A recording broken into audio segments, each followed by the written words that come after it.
They say revenge is a dish best served cold. But what happens when a billionaire heiress serves it on a $30 million silver platter? Derek Holloway thought he had it all figured out. Self-made tech CEO, $45 million mansion overlooking the Pacific, and a 24-year-old supermodel on his arm after he publicly dumped his boring housewife on Instagram for 800,000 people to see. What Derek didn't know? His quiet yoga pants wearing wife wasn't just any housewife. She was Catherine Morrison, sole heir to a $4.2 billion Texas oil dynasty.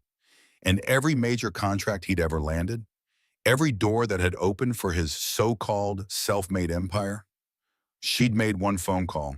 Derek called her dead weight, took their kids, built his monument to ego on Malibu's coastline. Big mistake. Because when you build your empire on someone else's foundation and then kick that foundation out from under you, well, the whole thing comes crashing down. And Kate Morrison was about to teach her ex-husband a lesson that would echo from the courtrooms of Los Angeles to the auction houses of Sotheby's. This is the story of a woman who played small for 15 years. And the spectacular moment she decided to show the world exactly how big a dynasty can be. Buckle up. This is the dynasty's revenge. Kate Morrison Holloway stood in her Malibu kitchen on a Thursday evening in early March, arranging roses in a crystal vase she'd received as a wedding gift 15 years ago. The house was silent except for the distant crash of waves against the private beach and the ticking of the $8,000 Swiss clock Derek had insisted they needed for the foyer.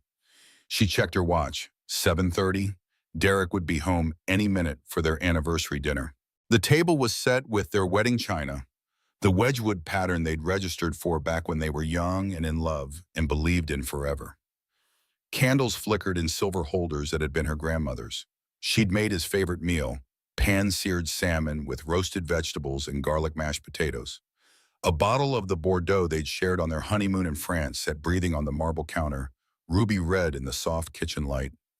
Kate caught her reflection in the darkened window overlooking the ocean. 38 years old, brown hair that desperately needed highlights, pulled back in a messy ponytail. Yoga pants she'd worn for 3 days straight, an old Northwestern sweatshirt with a coffee stain on the sleeve. When had she stopped trying? No, that wasn't fair. She'd been trying. She'd been running the household, raising 2 children, managing Derek's entire life so he could focus on building his empire, coordinating his schedule, entertaining his clients, making sure his world ran smoothly so he could be the genius entrepreneur. That was trying. That was work. Her hand drifted to her stomach, a gesture that was becoming habitual. 8 weeks.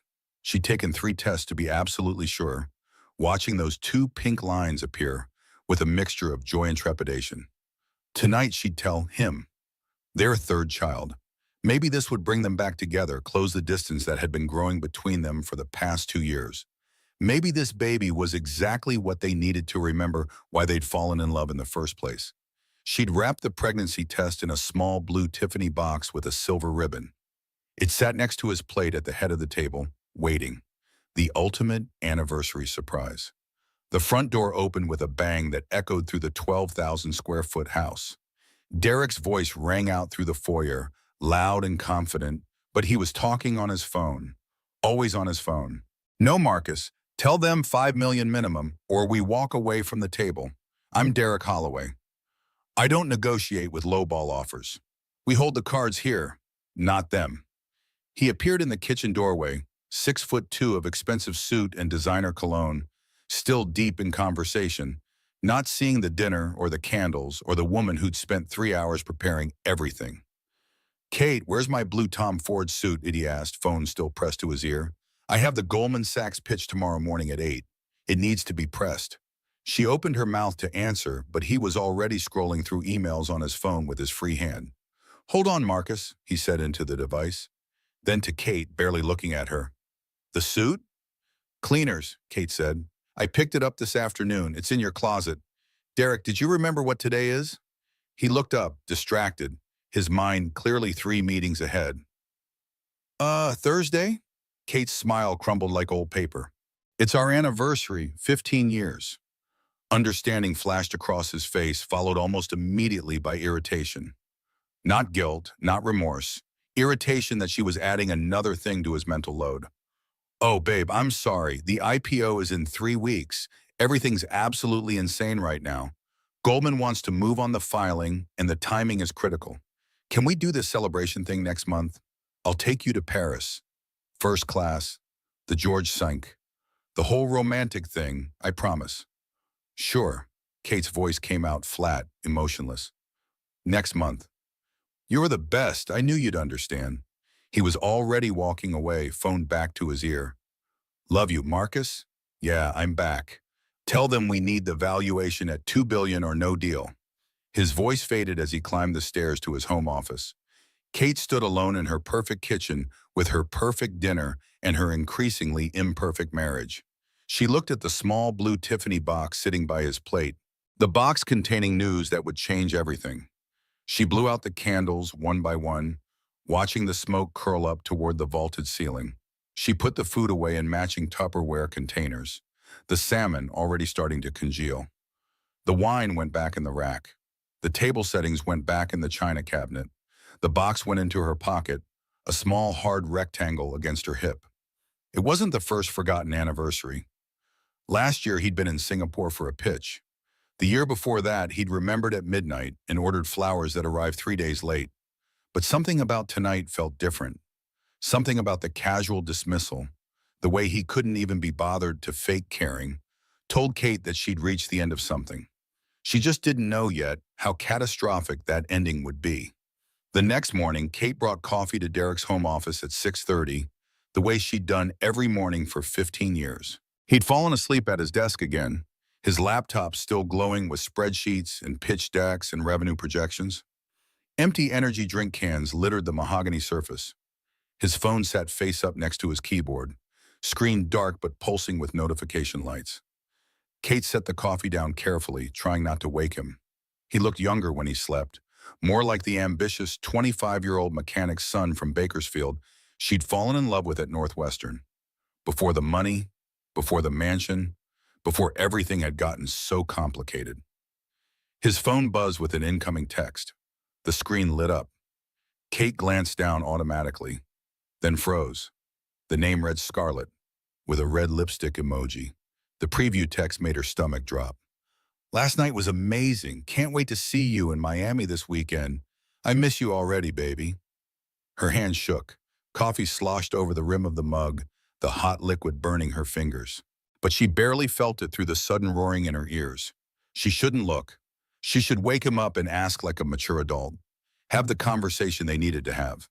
But her thumb was already swiping open his phone. No passcode. He'd never hidden anything from her before. Or so she'd thought.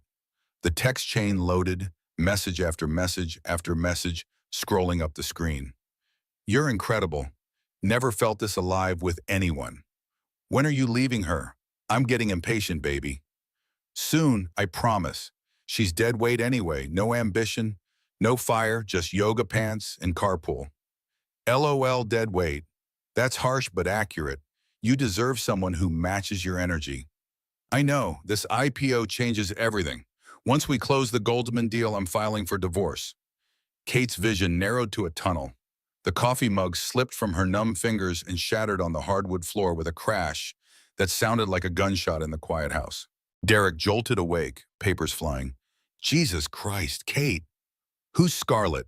Kate heard herself ask from very far away. Her free hand instinctively went to her stomach, to the tiny cluster of cells growing there that Derek didn't even know existed yet. Protecting what he couldn't destroy. Yet. Derek's eyes went immediately to his phone, still clutched in her hand, still displaying the damning messages. His expression shifted through several emotions in rapid succession. Surprise, guilt, calculation, and finally defensive anger. What the hell are you doing looking at my phone? Who is Scarlett? Kate repeated, her voice stronger now. She's nobody. A client. You're overreacting. You're sleeping with her. Derek stood up, running both hands through his hair, in a gesture she'd seen 1,000 times when he was preparing to lie or manipulate. So what if I am? The admission hit like a physical blow. Kate stepped backward, her shoes crunching on broken ceramic and spreading coffee. The small blue box felt like it weighed 1,000 pounds in her pocket. You've been checked out for years. Derek's voice rose, aggressive now that his secret was exposed. You're a housewife, Kate. All you do is drive carpool and arrange flowers and attend PTA meetings. You don't understand the pressure I'm under. I raised our children, and Kate's voice shook but held firm. I managed our home. I supported your dreams. I gave up my career so you could build yours. Your dreams, Derek shouted, and Kate could smell the stale energy drinks on his breath. I built social verse. Me, what did you contribute? Grocery shopping? Making sure my suits were pressed? Kate stared at the man she'd loved since she was 23 years old.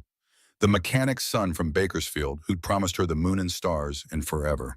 The boy who'd built her a bookshelf in his tiny apartment because she'd mentioned loving to read. The man who'd cried when Tyler was born and told her she'd made him the happiest person alive. This stranger wearing his face. I need passion, Kate, ambition, fire. Derek's voice went cold now, calculated. You're just beige, bland, comfortable. Scarlett gets me. She's hungry. She understands what it takes to win in this world. You're satisfied with the comfortable. I made you comfortable, Kate whispered, so you could build your dream. And I'm grateful for the support, really. But Kate, I've outgrown this, outgrown us. He grabbed his phone from her hand. I'm filing for divorce. My lawyer will contact you next week. Derek, I'm pregnant. The words came out before she could stop them, before she could think, before she could protect the last precious secret she had. Derek's face went blank. What? 8 weeks, I was going to tell you last night, for our anniversary. Kate's voice broke. I made dinner. I bought a gift. I was going to tell you we were having another baby. Derek was quiet for a long moment. Then, get rid of it. Kate felt the room tilt. What? Get rid of it. I'm not having another kid with you. I'm starting over with Scarlett. Clean slate. This is your problem, not mine. He walked past her, stepping over the broken coffee mug without looking back. His footsteps echoed up the stairs. A door slammed. Kate stood in the spreading puddle of coffee and broken glass and broken dreams, one hand on her stomach, and felt 15 years of her life shatter into pieces too small to ever put back together. Kate sat in her car in the Whole Foods parking lot 40 minutes later.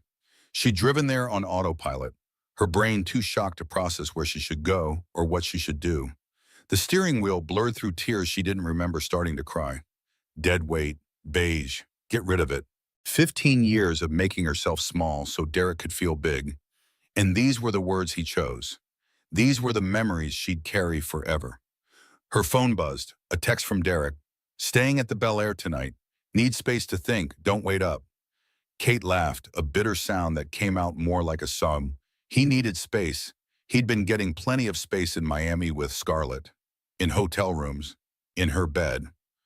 While Kate was home with their children, pregnant with a baby he wanted her to eliminate like a problem to be solved. Another text, this one from her daughter Emma. Mom, where are you? I need help with my science project on ocean ecosystems. It's due tomorrow and I'm freaking out. Kate started to type a response, but her hands were shaking too badly. The cramp started then, low in her abdomen. Just stress, she told herself. Just the shock of the morning. Just your body reacting to trauma. But the pain intensified, sharp, insistent, wrong. Kate looked down. A dark stain was spreading across her gray yoga pants. No, she whispered to the empty car. No, no, no, no, please no. She drove to Cedars Sinai Medical Center with tears streaming down her face, one hand on the wheel, one hand pressed to her stomach, as if she could physically hold everything together through sheer force of will. The radio played cheerful pop music that sounded like mockery. Traffic moved at the pace of nightmares. She parked badly, taking up 2 spaces, not caring. The emergency room doors opened automatically, and she walked in, leaving a trail of blood behind her that someone would have to clean up later. The emergency room doctor was young, maybe 30, with kind eyes and practiced gentleness that somehow made everything worse. He delivered the news in a private room with fluorescent lights that made Kate's skin look gray. I'm so sorry, Mrs. Holloway. There's no heartbeat. You're experiencing what we call a spontaneous abortion, a miscarriage. The ultrasound shows the fetus stopped developing approximately 48 hours ago. The emotional stress and trauma you experienced likely contributed to the miscarriage, though these things sometimes happen without any clear cause. Kate lay on the exam table, staring at the ceiling tiles and counting them. 24 visible tiles. Some had small brown water stains in the corners. One had a dead fly trapped in the plastic cover. Mundane details while her world ended. Spontaneous abortion sounded so clinical, so clean and medical, like her body had simply changed its mind about something unimportant. Like this wasn't a wanted child. Like this wasn't the baby she'd been planning to announce over anniversary dinner with candles and wine and hope.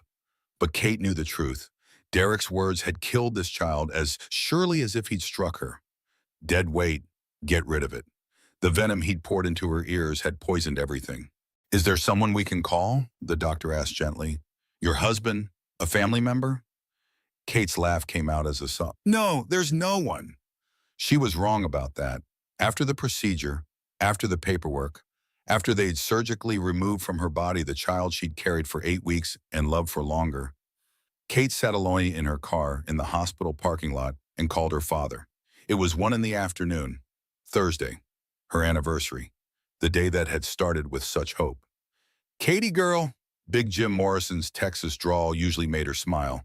Today it made her want to crawl through the phone into his arms and be 6 years old again. What's going on? You never call in the middle of the day. Daddy, her voice cracked on the word, immediate concern. What's wrong? You sound terrible. What happened?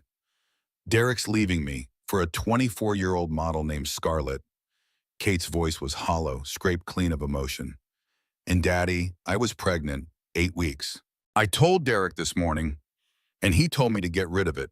We fought. He said I was dead weight, and then I started bleeding.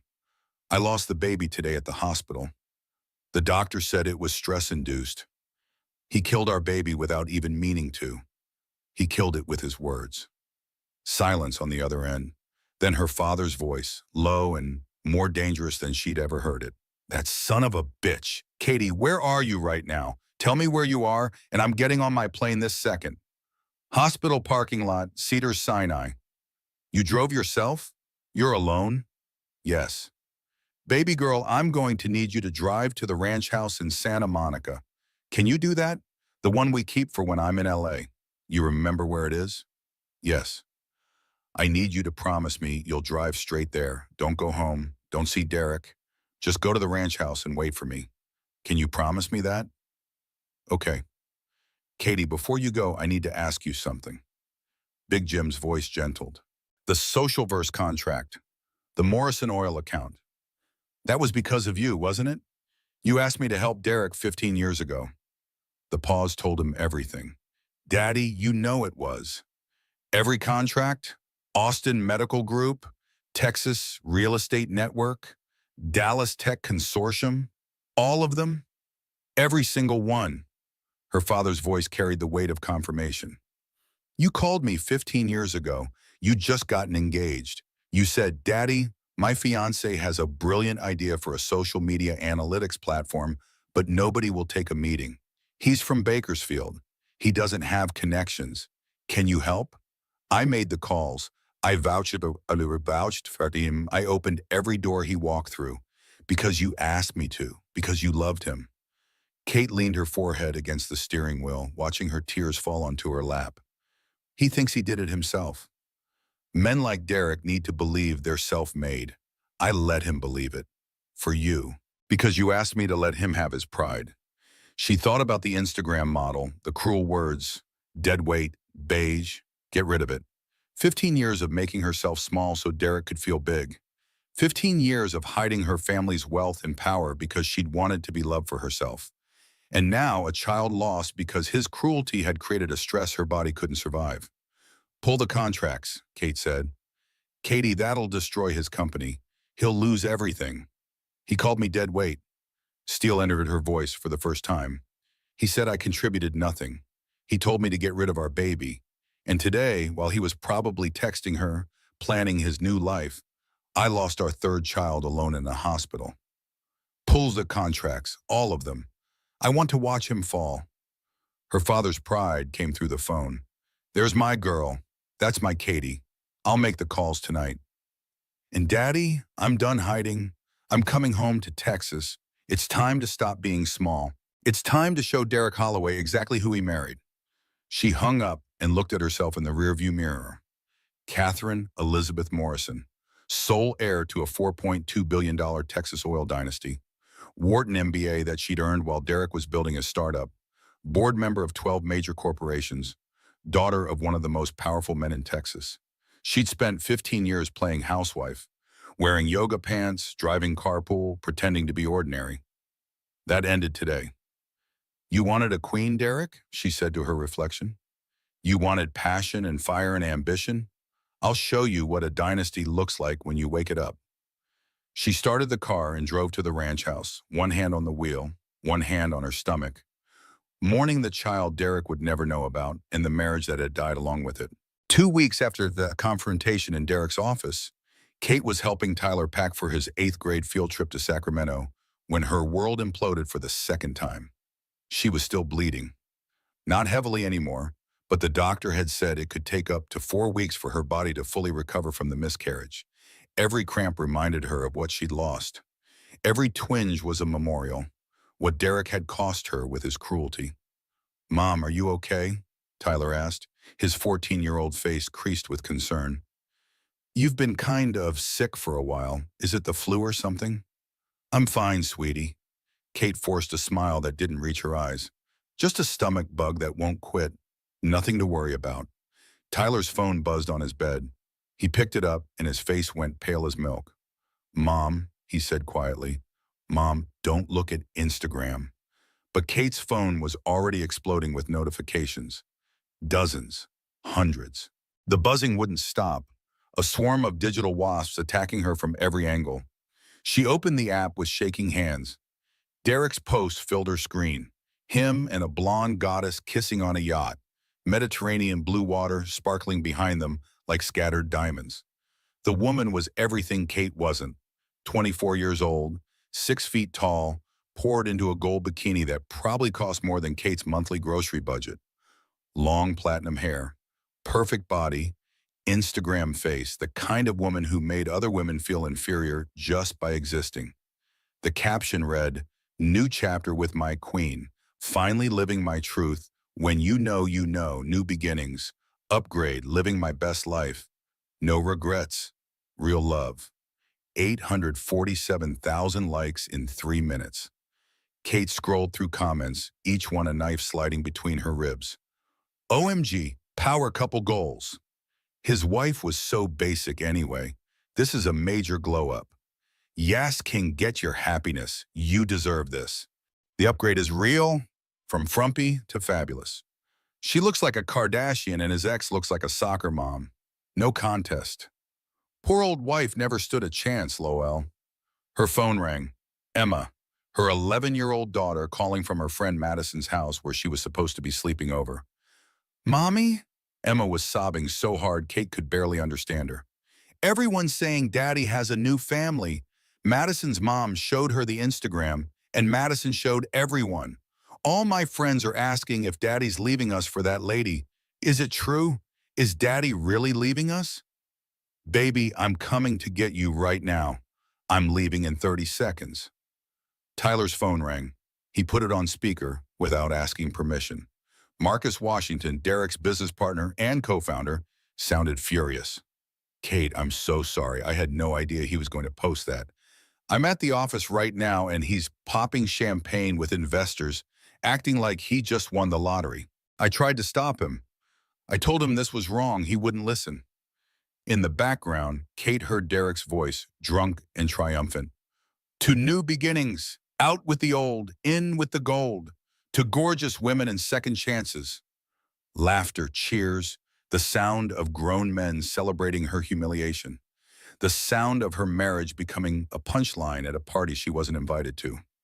Kate felt something break inside her.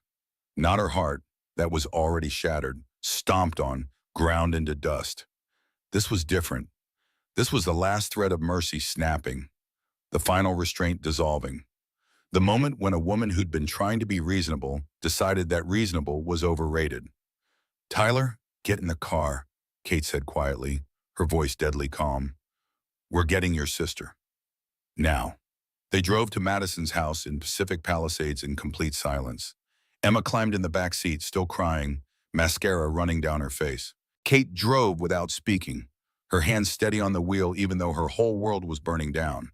She didn't know where she was going until she ended up on the Pacific Coast Highway, heading east toward the desert and Texas beyond. Running away, running home, running toward the only people who'd never betrayed her. Her phone kept buzzing. News alerts. TMZ had picked up the story. Tech CEO Derek Holloway goes public with supermodel girlfriend Scarlett Valencia. People magazine. Silicon Valley's hottest new couple. Page 6. From housewife to hot wife. Derek Holloway's stunning upgrade. Kate pulled over at a rest stop near Thousand Oaks and ran to the bathroom, where she threw up until there was nothing left but bile and grief. When she came out, both kids were crying in the car. "Is Daddy really leaving us for her?" Emma asked, her voice small and broken. "Doesn't he love us anymore?" Kate looked at her children through the window. Tyler angry and protective, trying to be the man of the family at 14. Emma scared and confused, wondering what she'd done wrong to make her father leave. Both of them caught in the crossfire of adult selfishness and cruelty. She thought about the baby she'd lost 2 weeks ago. The third child Derek would never know about. The child who died because her body couldn't handle the stress of his betrayal and rejection. The baby she'd mourned alone while Derek was planning his Instagram reveal with his new girlfriend. "Yes," Kate said, getting back in the car. "Your father made a choice. But here's what I need you both to understand. You did nothing wrong. This isn't about you. This is about him. And I promise you on everything I have, we're going to be okay. Better than okay." "How?" Tyler asked, his voice cracking. "Everyone at school's going to make fun of us. Everyone's going to know our dad left us for some Instagram model." Kate looked at her son. "Let them talk. Let them laugh because they have no idea who we really are, who I really am. Your father just made the biggest mistake of his life, and he's going to learn that the hard way." She got back in the car and called her father while the kids listened. "Daddy, I'm bringing the kids to the ranch, and then we go to war." Big Jim Morrison's voice was firm.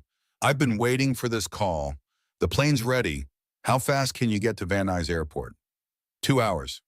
"I'll have a car waiting, and Katie, we're going to make this right."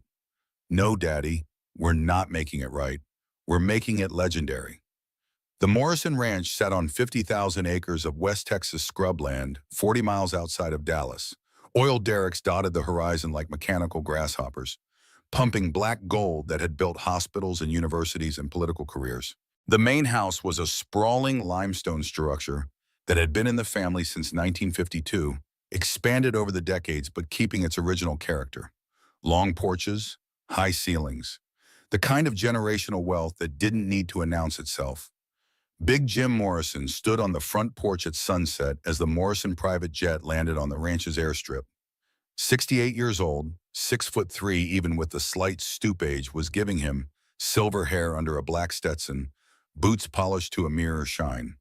He looked like what he was, a man who'd inherited wealth and multiplied it tenfold, who'd built an empire from his father's oil wells and never forgot where he came from. Kate climbed out of the Escalade that had picked them up and collapsed into his arms. She'd held it together for the kids during the flight. Now, on her father's land, surrounded by family, she finally let herself break. "Let it out, baby girl," Big Jim said, stroking her hair the way he'd done when she was small. "Let it all out, then we go to war." Tyler and Emma stood awkwardly by the car, uncertain. They'd only been to the ranch a handful of times. Kate had kept them away deliberately, maintaining the fiction of her ordinary life. Now they were seeing the truth. "You kids come here," Big Jim said, releasing Kate and opening his arms. "Your mama's hurting, but she's tough as nails. Tougher than that daddy of yours will ever be. Come on now." Inside the ranch library, Jackson Morrison paced like a caged tiger. Kate's older brother, 40 years old, Harvard MBA, and the operational brains behind Morrison Oil. He wore a $3,000 Tom Ford suit with his father's beat-up cowboy boots, the perfect symbol of old money meeting new ambition. Rebecca Martinez, the family attorney, rolled a suitcase full of files into the room. 40 years old, 5'4" of Latina fury in a power suit, she'd been protecting Morrison interests for 15 years. She had also been Kate's roommate at Wharton, which meant she knew exactly how brilliant Kate was and how much she'd sacrificed. "Katie, I'm so sorry," Becca said, pulling Kate into a fierce hug. "But we need to move fast. Derek's lawyer filed papers this morning." "Already?" Kate wiped her eyes. "We only talked 2 weeks ago." Jackson tossed a legal document on the desk. "Derek's not wasting time. He's asking for full custody of Tyler and Emma, the Malibu house, and he's claiming you're mentally unstable and unable to provide appropriate care." Kate's head snapped up. "What?" Becca pulled out a highlighted brief, her expression grim. "He's using your therapy sessions against you. Says you're clinically depressed, discuss self-harm, unfit to parent, have no independent income, and demonstrate emotional instability following the dissolution of the marriage." In the therapy sessions, Kate had started seeing Dr. Linda Brooks 2 weeks after the miscarriage. She'd been drowning in grief for a child Derek didn't know existed, processing a betrayal that had cost her everything, trying to function for Tyler and Emma while wanting to disappear. In those sessions, in that safe space, she'd admitted to feeling suicidal, to standing in her bathroom at 2 in the morning looking at pill bottles and wondering if the pain would ever stop, to imagining driving her car off the Pacific Coast Highway and just ending it all. Private thoughts shared with a doctor who was supposed to keep them confidential. And somehow Derek had gotten access to those records. "That's horse shit," Big Jim roared, slamming his hand on the desk. "He caused her depression. He's the reason she needed therapy. He can't use her healing against her." "Doesn't matter," Becca said grimly. "He co-paid for the sessions as part of the family health insurance plan. Legally, he had the right to request the records, and Dr. Brooks was compelled to provide them under California law." And the judge assigned to the case is Patricia Walsh, conservative, old school, traditional family values. Children need stability. Derek's got the $45 million mansion, the successful company, and the stable new relationship with this scarlet person who's positioning herself as a positive role model. Kate felt panic rising in her chest like floodwater. "He can't take my kids. He can't. They're all I have left." "Katie, listen to me." Jackson knelt in front of his sister, taking her hands. "We can fight this. We can win this. But you have to stop hiding who you are." "Hiding? You've been playing housewife for 15 years, pretending to be ordinary. The world thinks you're nobody. Kate Holloway, stay-at-home mom with no income and no prospects. We need to show them who Kate Morrison really is." "No, I wanted a normal life. I wanted Derek to love me for me, not for the money. And you got humiliated, darling." Big Jim pulled out a Forbes magazine from last month with Derek's face on the cover. "Look at this. Look at what he's saying about himself." Kate took the magazine with trembling hands. The headline read, "The Self-Made Billionaire's Blueprint for Success. How Derek Holloway Built a Tech Empire from Nothing." Self-made, from nothing. Built on her family's connections, on her phone calls, on her foundation that he'd kicked out from under himself, while she was losing their child in a hospital emergency room, bleeding and alone. "What do I have to do?" Kate asked, her voice steadying. Becca opened her briefcase. All business now. "First, we pull every Morrison contract from Socialverse. Every single one. We watch his company bleed and his valuation crash. We show the world that Derek Holloway isn't self-made. He's Morrison-made." Jackson nodded, pulling out his own files. "Second, we file for full custody with affidavits from everyone who knows you actually raised those kids while Derek was building his empire. Teachers, coaches, doctors, neighbors. We document every soccer game he missed, every parent-teacher conference you attended alone, every birthday party you threw while he was traveling." Big Jim's smile was cold and calculating. "And third, we remind him that he's not a king. He's a court jester who got lucky enough to marry into royalty, and we own the castle he's been dancing in." Kate stood. She walked to the window overlooking the ranch. Oil derricks pumping in the distance, their rhythmic motion hypnotic. Cattle grazing on land that stretched to the horizon. 3 generations of Morrison wealth built on this land, expanded globally, wielded carefully. Wealth that Derek had used without ever knowing its source. He told me I was nothing, Kate said quietly. Dead weight. He told me to get rid of our baby. And he said it the morning before I lost that baby forever. The room went silent. Tyler and Emma, who'd been sitting quietly in the corner, looked up sharply. What baby? Jackson asked softly.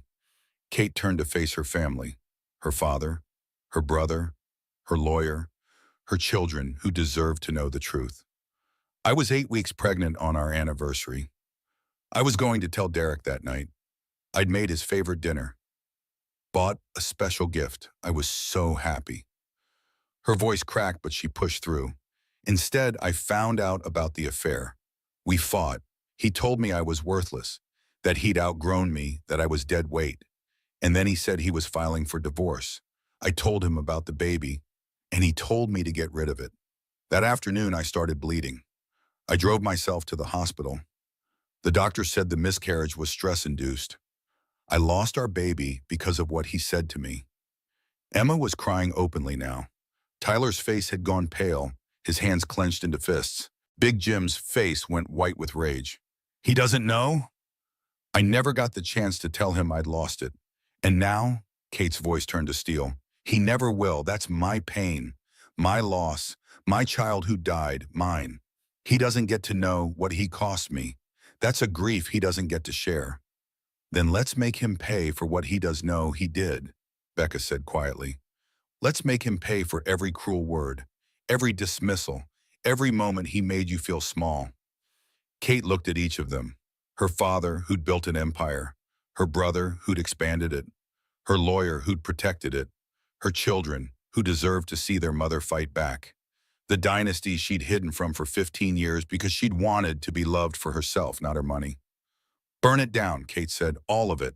Everything he built on my family's back. I want to watch it crumble, and then I want him to know exactly who did it to him. That's my girl, Big Jim said with fierce pride. Now let's show Derek Holloway what happens when you betray a Morrison. Derek Holloway sat at the head of the Social Verse conference table 3 days later, confidence radiating from every pore. The emergency board meeting had been called because of some client concerns, but Derek wasn't worried. Goldman Sachs was still projecting a $2 billion valuation for the IPO. In 3 weeks, he'd be a paper billionaire. Life was perfect. Life was better than perfect. Scarlett was amazing. She understood him in ways Kate never had. She celebrated his wins instead of quietly supporting from the sidelines. She was passionate and exciting and made him feel young again. Made him feel like the winner he'd always known he was. All right, team, Derek said, leaning back in his chair at the head of the table. I know there's been some noise about the divorce and the new relationship. I want to address that head on. My personal life is evolving, but my commitment to social verse and our mission remains absolute. We're on track for the biggest tech IPO of the year. Our social media analytics platform is revolutionary. Our client base is rock solid.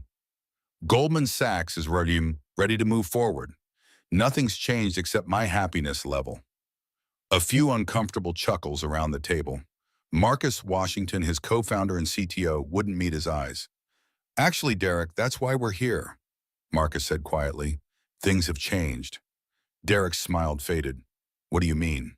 His assistant, Julia, burst through the conference room door, her face pale, tablet clutched in her shaking hands. Derek, I'm so sorry to interrupt, but Morrison Oil just sent this. You need to see it now. She handed him the tablet. Derek scanned the legal document, his smile evaporating with each word he read. What the hell? They're canceling? That's a $40 million annual contract. This has to be a mistake. Marcus was already on his laptop, his expression darkening. It's not a mistake. I just got an email from Austin Medical Group. They're invoking the 30-day termination clause, too. What? Derek stood up so fast his chair rolled backward and crashed into the credenza behind him. That's impossible. We have multi-year deals with both companies. They can't just cancel. Julia's voice was barely a whisper. Texas Real Estate Network just sent the same notice. And Dallas Tech Consortium. Derek felt the room start to spin. That's $65 million in annual revenue? Who the hell is doing this? Marcus, Get me the client relationship managers on the phone right now. Marcus wasn't listening. He was typing frantically, pulling up files, his face going from shocked to horrified. Derek, listen to me. Kate's last name is Morrison. Do you know who her father is? Some oil guy in Texas. Small operation. It's not relevant. It's extremely relevant. Marcus turned his laptop around. James Morrison, founder and CEO of Morrison Oil and Land Company. Net worth $4.2 billion according to Forbes. Kate's not some housewife, Derek. She's the sole heir to one of the largest privately held companies in America. Silence filled the conference room. 5 board members stared at Derek with expressions ranging from shock to fury to fear. Board member 2, a venture capitalist named Richard Chen, who'd invested $10 million in Series B, leaned forward. Let me get this straight. You left a billionaire's daughter for an Instagram model, and you didn't think to mention this to anyone? I didn't know, Derek's voice rose defensively. She never told me. She wore yoga pants and drove a Honda Pilot. She acted like a regular housewife. Marcus pulled up more research, reading aloud from his screen. Morrison Oil and Land Company has majority stakes in 17 subsidiary companies. He looked up at Derek. Austin Medical Group? That's a Morrison subsidiary. Texas Real Estate Network? Morrison controlled. Dallas Tech Consortium? The venture capital fund is backed by Morrison money. Derek, every single major deal we landed in our first 5 years came through Morrison connections. They vouched for us, opened doors, made introductions. Because of Kate, Derek sank slowly back into his chair, realization dawning like a terrible sunrise. No, I built this company. I wrote the code. I made the pitches. You wrote brilliant code, Marcus interrupted, his voice hard. Nobody's denying that. But you didn't build this company alone. Kate opened every door you walked through. She made one phone call to her father 15 years ago, and suddenly Derek Holloway from Bakersfield was getting meetings with Fortune 500 companies. And you just slammed all those doors in her face. The next 7 days were a masterclass in corporate destruction. Monday, San Antonio Medical Services canceled. $48 million in annual contracts. Tuesday, Houston Real Estate Group canceled. $36 million. Wednesday, Dallas Southwest Development canceled. $29 million. Thursday, Oklahoma Energy Analytics canceled. $42 million. Friday, Texas Financial Services Group canceled. $51 million. Every contract with any Texas connection evaporated like morning dew under a harsh sun. By the following Monday, Socialverse had lost $196 million in annual revenue, almost 40% of their total client base, gone in 7 days. Goldman Sachs called on Tuesday. The banker's face on the video conference was apologetic but firm. Derek, I'm calling to inform you that we're pausing the IPO filing indefinitely. Your revenue projections are no longer accurate. The company fundamentals have changed dramatically in the past week. Pause? Derek felt panic clawing at his throat. We're supposed to file in 2 weeks. Everything's ready. I'm sorry. Our board won't move forward until your client retention stabilizes and you can demonstrate sustainable revenue growth that doesn't depend on the Morrison network. The risk profile has changed completely. How long? Minimum 6 months, possibly longer depending on what the next quarter looks like. The call ended. Derek sat alone in his mansion office, drinking Macallan scotch at 2 in the afternoon, watching his dream dawn in real time. His phone buzzed, a text from Scarlett. Baby, are you okay? TMZ is saying your IPO got canceled. Call me. He didn't call her. He poured another drink. Marcus found him there that evening, the bottle half empty, staring at his computer screen showing a Forbes article. Socialverse IPO on hold as major clients flee. We need to talk about Kate, Marcus said, closing the door behind him. What about her? You need to call her. Tonight. Apologize. Beg her to stop this. Offer her anything she wants. Because Derek, if this continues for another month, we won't have a company left to save. Derek laughed bitterly, the sound hollow. Kate doesn't have this kind of power. She's just a housewife. She drove carpool. She arranged flowers. Wake the hell up! Marcus's voice rose, frustration boiling over. Her family built half of Texas. Morrison Oil donated $50 million to UT Austin last year. They sit on the boards of 8 Fortune 500 companies. Big Jim Morrison is personal friends with 2 senators, the governor of Texas, and half the billionaires in Dallas.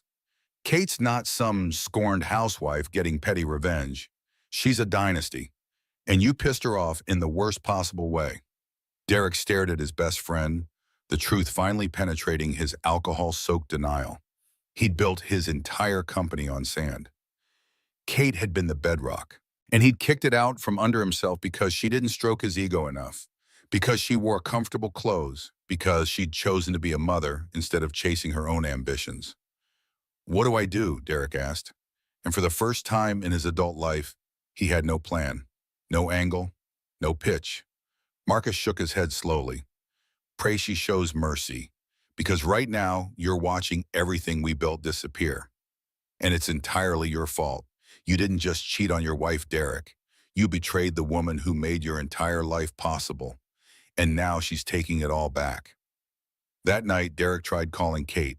The call went straight to voicemail. Her voice, calm and professional. "You've reached Kate Morrison. Please leave a message." Morrison, not Morrison Holloway. She'd already changed her voicemail. He tried texting. No response. He drove to their Malibu house, but it was dark, empty. A realtor's sign in the yard said "coming soon" with an agent from a high-end Beverly Hills firm. She'd vanished, taken his foundation with her, and left him to face the collapse alone. Derek sat in his car in his own driveway, locked out of his own house, and finally understood what he'd lost. Not just a wife, not just a marriage, his entire future. Los Angeles family court smelled like floor polish and crushed dreams. Kate sat next to Becca at the plaintiff's table, wearing a conservative navy dress and minimal makeup. She'd pulled her hair back in a neat bun and wore her grandmother's pearl earrings. Every inch the respectable mother. Exactly what Becca had coached her to be. But inside she was armor and steel and controlled fury. Derek sat across the aisle with Diane Rothstein, a legendary family law attorney who charged $800 an hour and had a reputation for destroying opposing parties. Diane wore Chanel and Cole calculation. She'd made a career out of representing rich men leaving their wives. Scarlett sat behind Derek in the gallery, platinum blonde hair cascading over a tight white dress that was completely inappropriate for court. She was recording everything on her phone for her Instagram stories. The bailiff had already warned her twice. Judge Patricia Walsh entered, 60 years old with steel gray hair pulled back tight, reading glasses on a chain, and the demeanor of someone who'd seen every trick and tolerated none of them.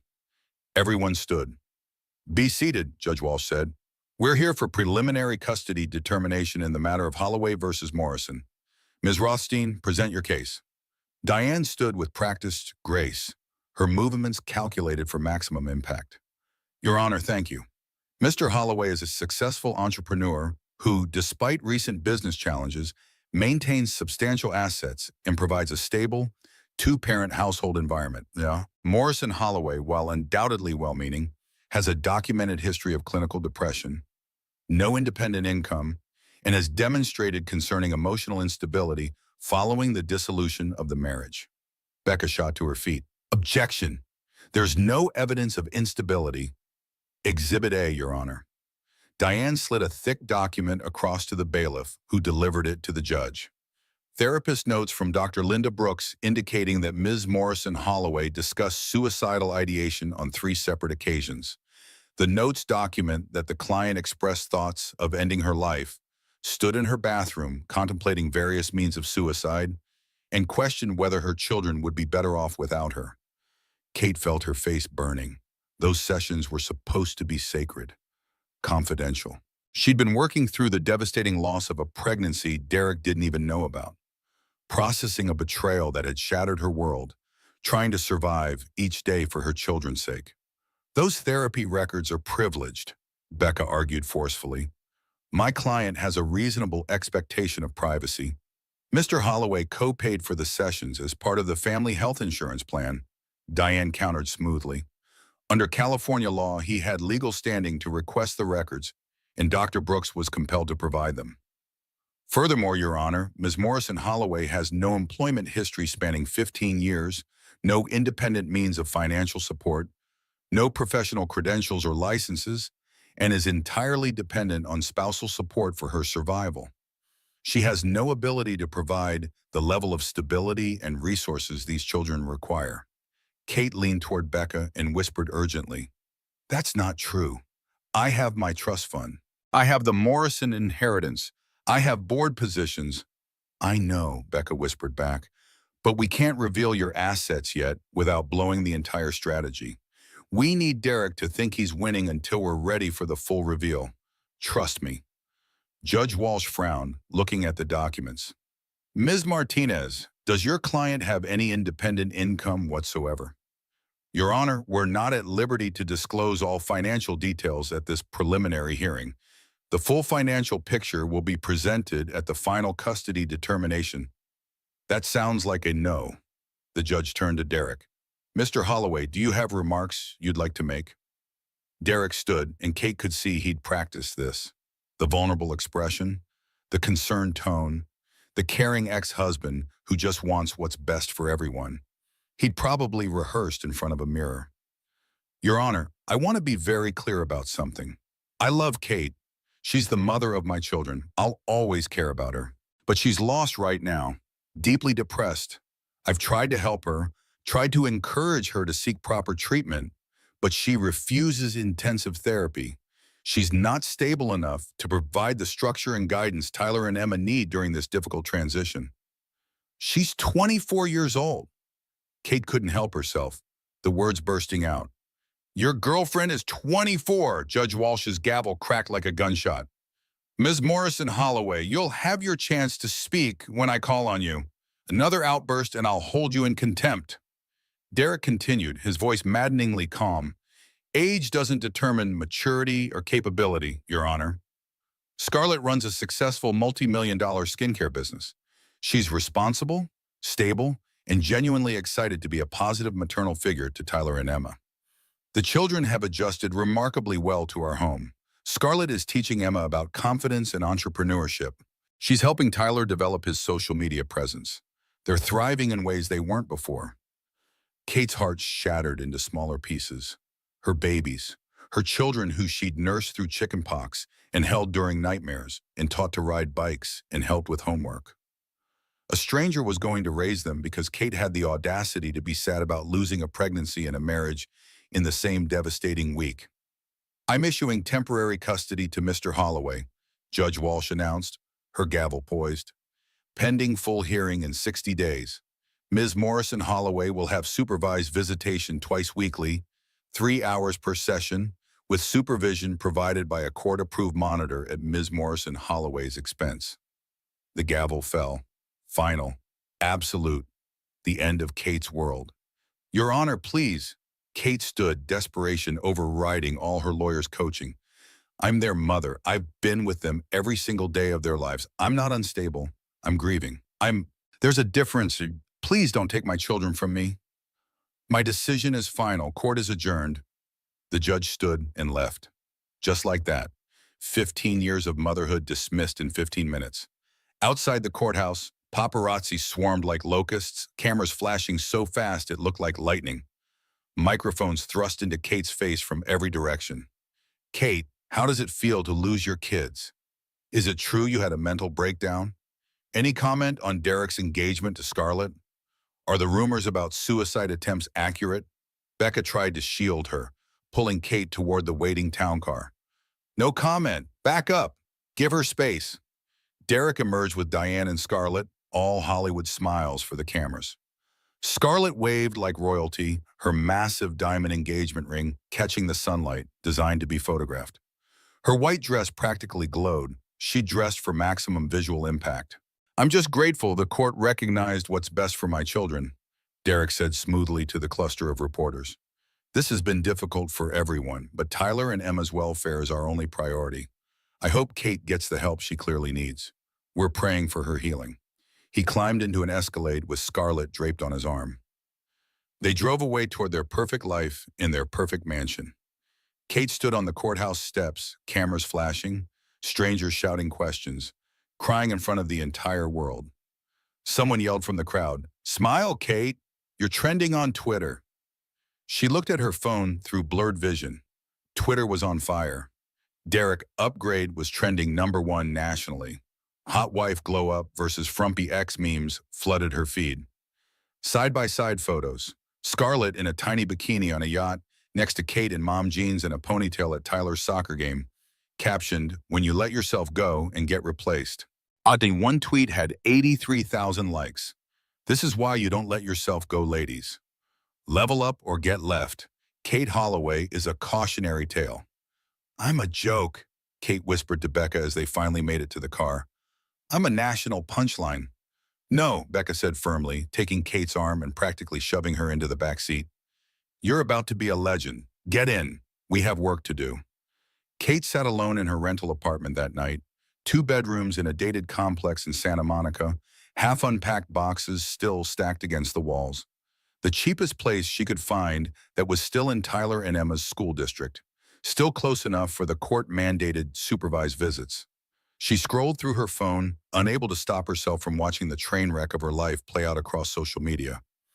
Each refresh brought new humiliation. A TikTok notification popped up. Scarlett's account, 8.3 million followers. Kate clicked it. Immediately wished she hadn't. The video showed Emma, her baby girl, sitting in an unfamiliar pink bedroom that looked like a Barbie dream house had exploded.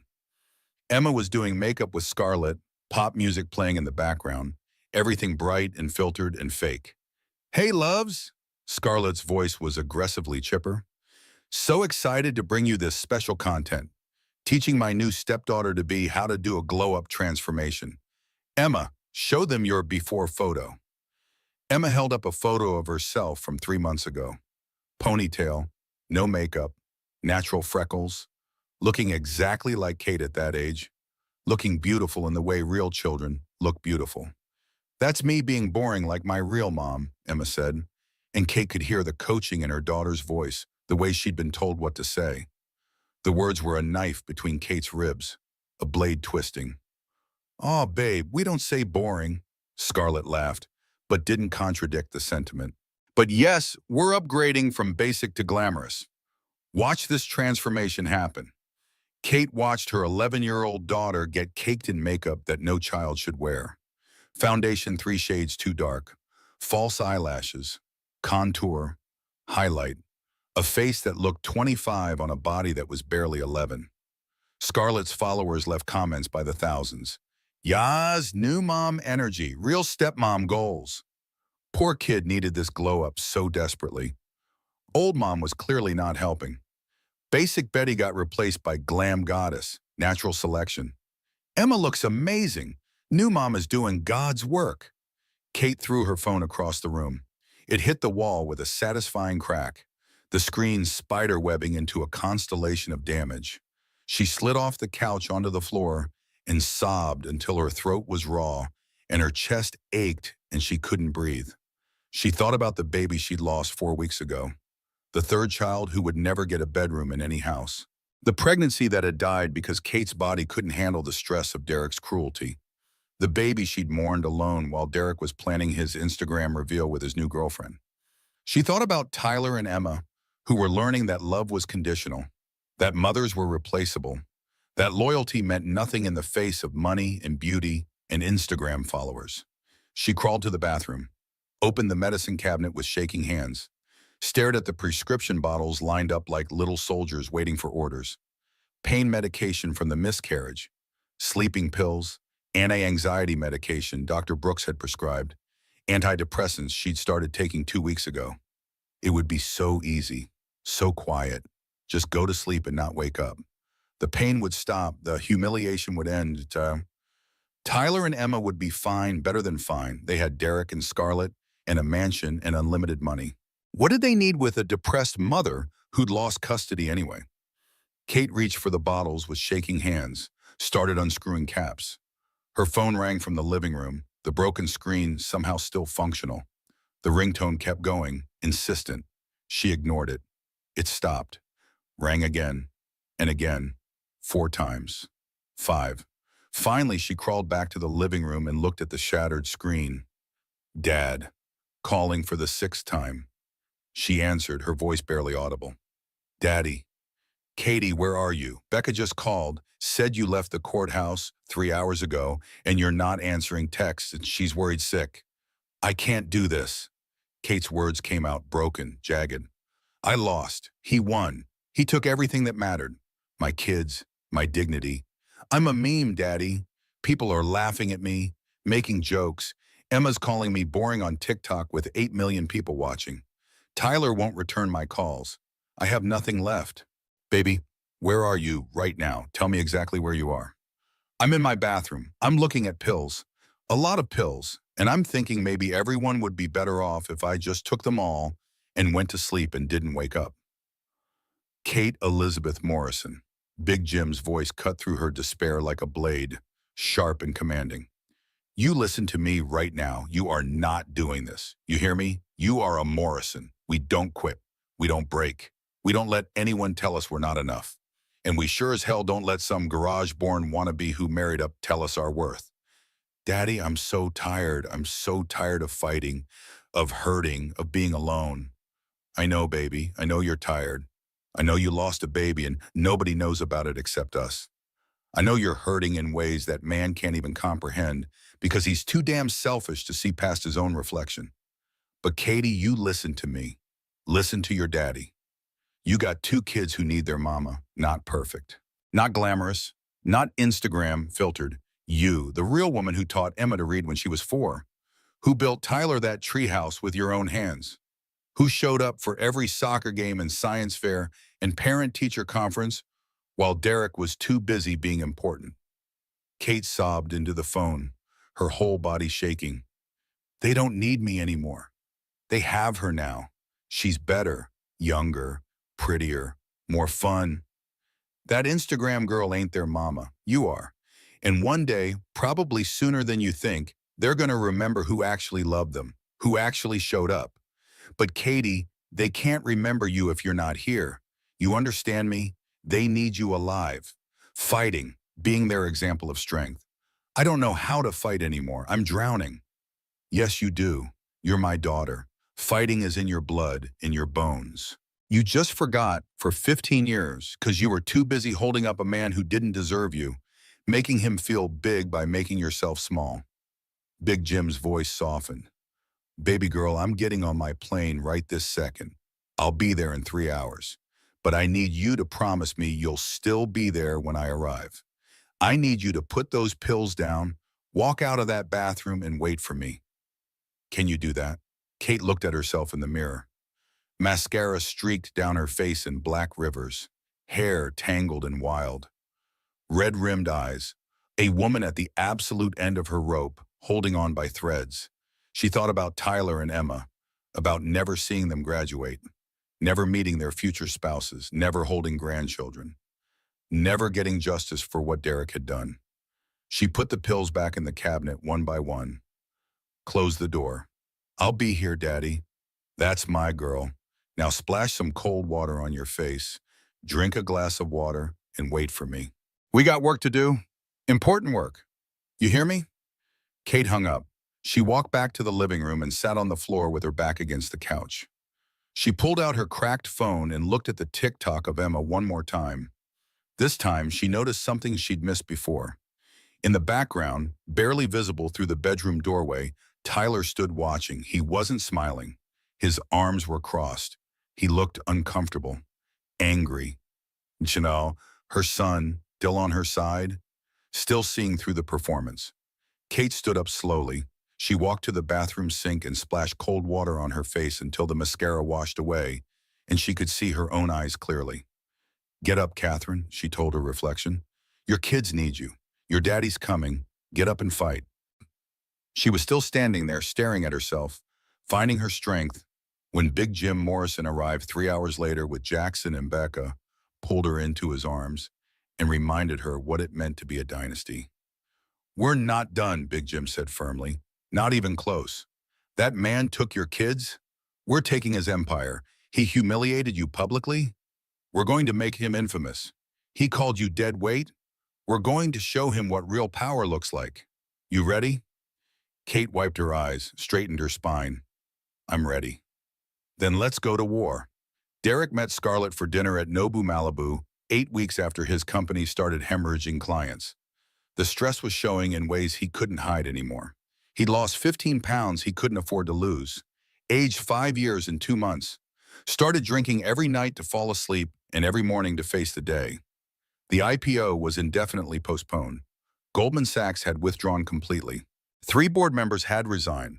Marcus was openly talking about selling the company for parts or finding an acquirer before there was nothing left to sell. But Scarlett made it better. She believed in him when everyone else had doubts. She supported him when Marcus started suggesting Derek step down as CEO. She made him feel like a winner when every mirror showed him a failure. "I'm sorry I've been so distant and stressed," Derek said, reaching across the table to take her hand. "The business situation is more complicated than I expected." Scarlett squeezed his hand, her touch warm and reassuring. Her nails were perfectly manicured, the exact shade of pink the Instagram algorithm favored. "Baby, I get it. I totally understand. This is just temporary turbulence. You're brilliant.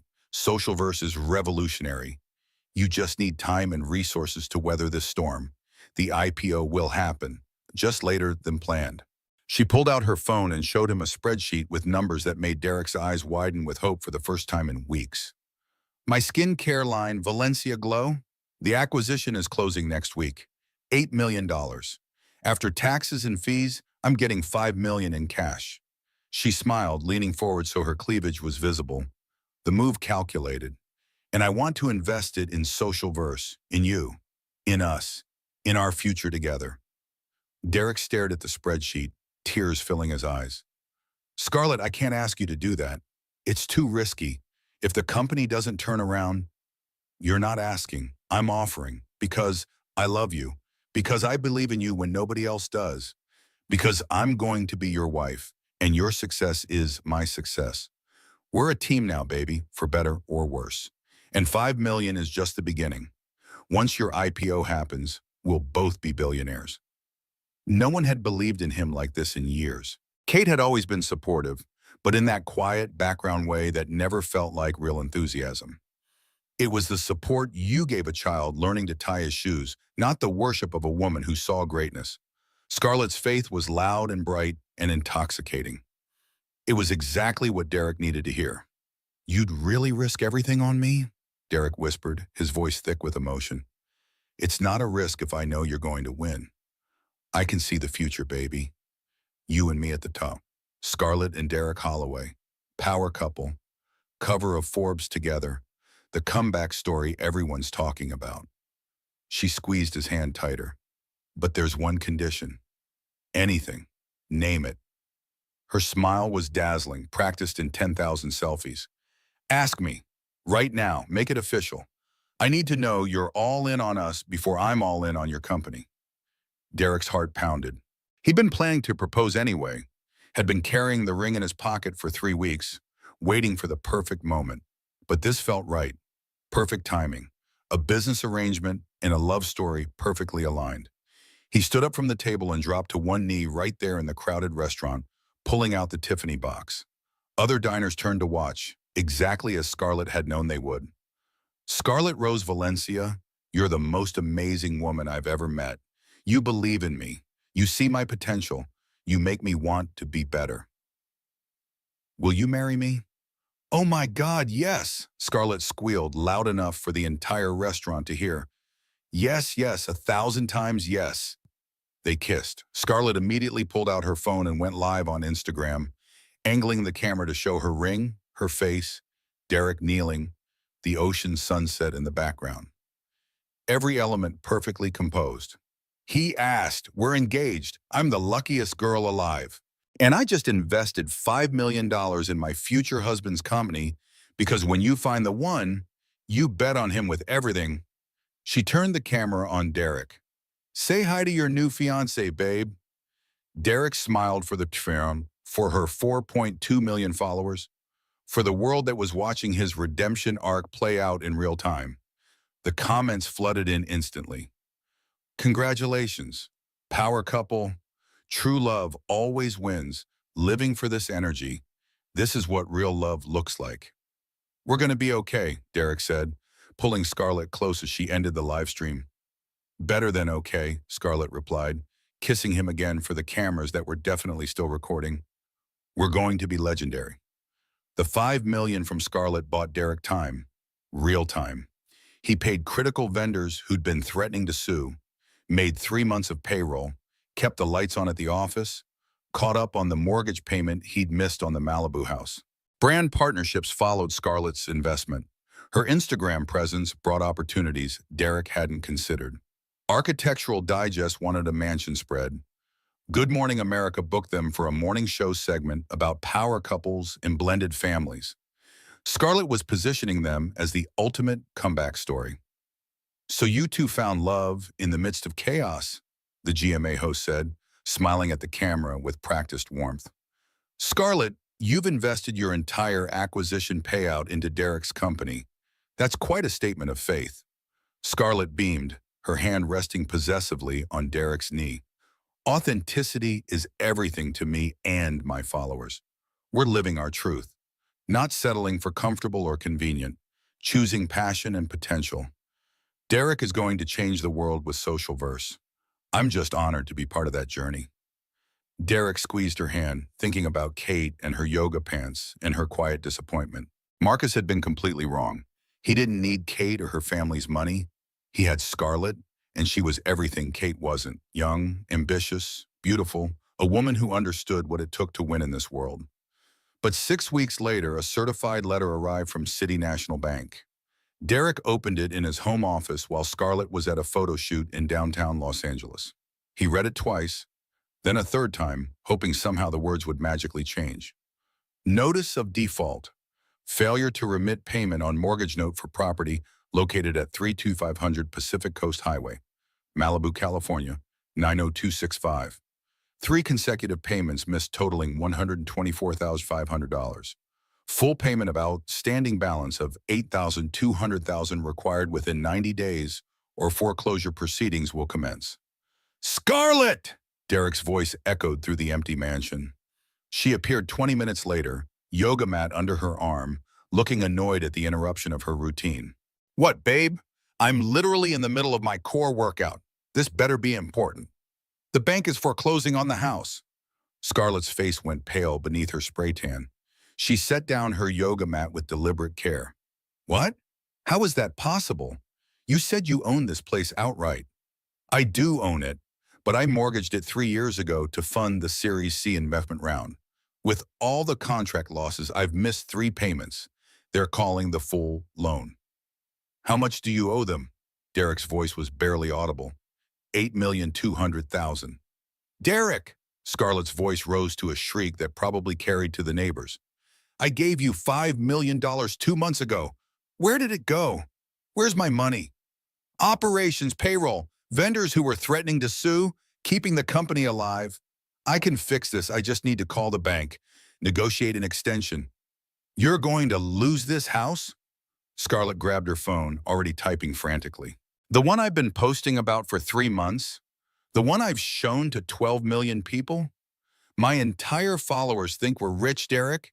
They think we're living this amazing luxury lifestyle. We are rich. It's just a temporary cash flow issue. Once we land a few new clients, oh my God. Scarlett's face changed as realization dawned, horror and calculation warring in her expression. You're going broke. Your company is failing. This mansion isn't even really yours anymore. The IPO is never happening. That's not true. Scarlett, please. I need to call my publicist immediately. She was already walking away, typing rapidly on her phone. I need to do damage control before this hits TMZ. My brand can't be associated with failure. What about us? Derek called after her desperately. What about our engagement? What about believing in me? She didn't answer. The bedroom door slammed hard enough to rattle the windows. Derek stood alone in his $8 million house that he was about to lose and felt the walls closing in from every direction. 4 weeks later, Derek was packing boxes in the bedroom when Scarlett found him. The foreclosure was 2 weeks away. He tried everything. Refinancing was impossible with the company in freefall. New investors wouldn't return his calls. Bridge loan applications were rejected within hours. Every door had slammed in his face. Scarlett walked into the bedroom, and Derek noticed immediately that she was glowing in a way that had nothing to do with her skincare line. Radiant, happy, the way she looked in her most popular Instagram posts. "Derek, baby, sit down. I have news." He lowered himself onto the edge of the bed, surrounded by half-packed boxes. "What is it?" "I'm pregnant." The world stopped spinning. Derek stared at her, his brain refusing to process the words for several long seconds. "You're what?" Scarlett's smile was enormous, but something about it didn't reach her eyes. "We're having a baby. I took 4 tests, went to the doctor yesterday. It's real. We're going to be parents." Derek stood, tears streaming down his face, all the stress and fear momentarily forgotten. "A baby. Scarlett, this is amazing. This changes everything." He pulled her into his arms, holding her tight. A child, his child, a fresh start. Everything else could fall apart, but he'd have this. A new family. A baby who wouldn't remember the failure, who would only know the comeback story. "This changes everything," he repeated into her hair. "We'll downsize. Move to a smaller place. Maybe Manhattan Beach or Redondo. Start over as a family. Raise this baby together. I'll make it work, I promise." Scarlett pulled back slowly. The smile faded from her face like someone had flipped a switch. "Actually, Derek, we need to talk about that." Something in her tone made Derek's stomach drop to his feet. "Talk about what?" "The baby. It's not yours." Time fractured. Derek heard the words but couldn't connect them to meaning. They made no sense in any language he understood. "What did you just say?" "I've been seeing someone else, Prince Khalid al-Rashid, from Dubai. We met at a charity gala in Beverly Hills 2 months ago. He's the father of my baby." "You've been cheating on me?" Derek's voice came out strangled, barely human. "While we were engaged? While you took my money?" "Derek, please try to understand. I needed security. When we got together, you were this big, successful tech CEO about to go public. You had a mansion, you were on Forbes, but then everything fell apart. The contracts disappeared, the IPO got canceled. I started to realize you weren't who I thought you were. I proposed to you. You took my ring. You took $5 million. And I invested it in your company. I tried to make it work. I really did try, Derek." Scarlett's voice turned cold now, businesslike. "But you're going broke. This house is being foreclosed on in 2 weeks. Your company is worth nothing. And Khalid is offering me a life you never could. Actual royalty, actual wealth that doesn't evaporate when the market shifts. A real future." "Get out," Derek roared. "Get the fuck out of my house." "Technically, it's the bank's house," Scarlett said calmly, already picking up her designer purse. "And Derek, my lawyers will be contacting you about returning the $5 million. I invested in a viable company. What you have now is fraud. That money is gone, all of it. You want your money back? Get in line behind the bank and the vendors and everyone else I owe. Then I guess you have bigger problems than I thought." Scarlett walked toward the door, her heels clicking on the marble floor. "You know what your real problem was, Derek? You're not actually special. You were just lucky enough to marry someone whose family had real power. And you were too stupid and arrogant to appreciate what you had. Kate was your golden ticket, and you threw it away for me. That makes you the biggest idiot I've ever met." The door slammed. Derek stood in his empty bedroom, surrounded by half-packed boxes and broken dreams, and felt the last piece of his life crumble to dust. That night, he drank bourbon, straight from the bottle, and watched Scarlett's Instagram post go viral in real time. The photo was professionally shot, perfectly lit. Scarlett in a flowing designer maternity dress that probably cost $10,000, holding hands with a handsome man in traditional Arab dress. They stood in front of what looked like a palace. The caption read, "Sometimes the universe redirects you to where you're meant to be. I'm grateful for every chapter and every lesson. But this is my true love story. Baby daddy reveal. Welcome to your new life, Princess Scarlett. Dubai bound, new beginnings, blessed beyond measure. True love wins." 14 million likes in 2 hours. Comments flooded in faster than Derek could read them. "OMG, a real prince. You upgraded from the upgrade. Wait, wasn't she engaged to that tech bro whose company failed? She literally went from bankruptcy to palace life. Icon behavior. Poor Derek lost his billionaire wife for this girl, and she left him for a prince. You can't write this. Derek's phone exploded with notifications. Text from Marcus saying everyone at school was making fun of Tyler. His lawyer asking if the Scarlet investment could be recovered. His mother calling from Bakersfield, asking if the rumors were true. A TMZ notification lit up his screen. Tech CEO dumped and duped. Fiancé's baby belongs to Saudi prince. Demands $5 billion back. Derek threw his phone across the room. It shattered against the wall, screen going dark. He sank to the floor of his $45 million house that would belong to the bank in 12 days and sobbed like a child. Kate, he whispered to the empty room, to the ghost of his marriage. Oh God, Kate, you were right about everything. I'm so sorry. But Kate wasn't there to hear him. And even if she had been, it was far too late for sorry. 4 months after Scarlett left him for Middle Eastern royalty, Derek Holloway sat in the back row of Sotheby's luxury real estate auction house wearing a baseball cap pulled low and sunglasses hiding eyes that hadn't seen a full night's sleep in weeks. The hoodie was a pathetic disguise for a man who'd once graced the cover of Forbes, but Derek was beyond caring about appearances or dignity. He had $5 million left, his absolute last reserves liquidated from retirement accounts with massive penalties. He'd come here hoping to buy back his house at a discount, snatch it up for maybe 10 or 12 million, then turn around and sell it privately for closer to its real value. One last play, one last chance to salvage something from the wreckage. The auction house buzzed with the quiet energy of the wealthy preparing to acquire another trophy. 200 bidders filled the Malibu showroom. Derek recognized several billionaires, a few celebrities, multiple real estate developers. Everyone dressed in the casual uniform of California money, expensive jeans, subtle watches worth 6 figures, confidence that came from never having to check account balances. The auctioneer, a silver-haired British man whose accent suggested old money in Oxford, stepped to the podium with the bearing of someone conducting a symphony rather than an auction. Ladies and gentlemen, we now present Lot 47, the crown jewel of Malibu's Gold Coast, a true architectural masterpiece. Images flashed on dual screens flanking the podium. Derek's mansion in all its glass and marble glory, photographed at sunset to maximize dramatic impact. 12,000 square feet of oceanfront paradise that he'd spent 3 years designing, every detail a testament to what he'd thought was his genius. 6 bedrooms, 8 bathrooms, infinity pool seamlessly integrated with the ocean view, private beach access, smart home technology throughout, wine cellar for 300 bottles, home theater, gym, and spa facilities. The auctioneer continued. Built in 2022 by technology visionary Derek Holloway, featured in Architectural Digest, a true masterpiece of contemporary California design. Derek's hands trembled in his lap. That masterpiece had cost him everything. His marriage, his company, his self-respect, his entire future. And now it was being sold off like a used car.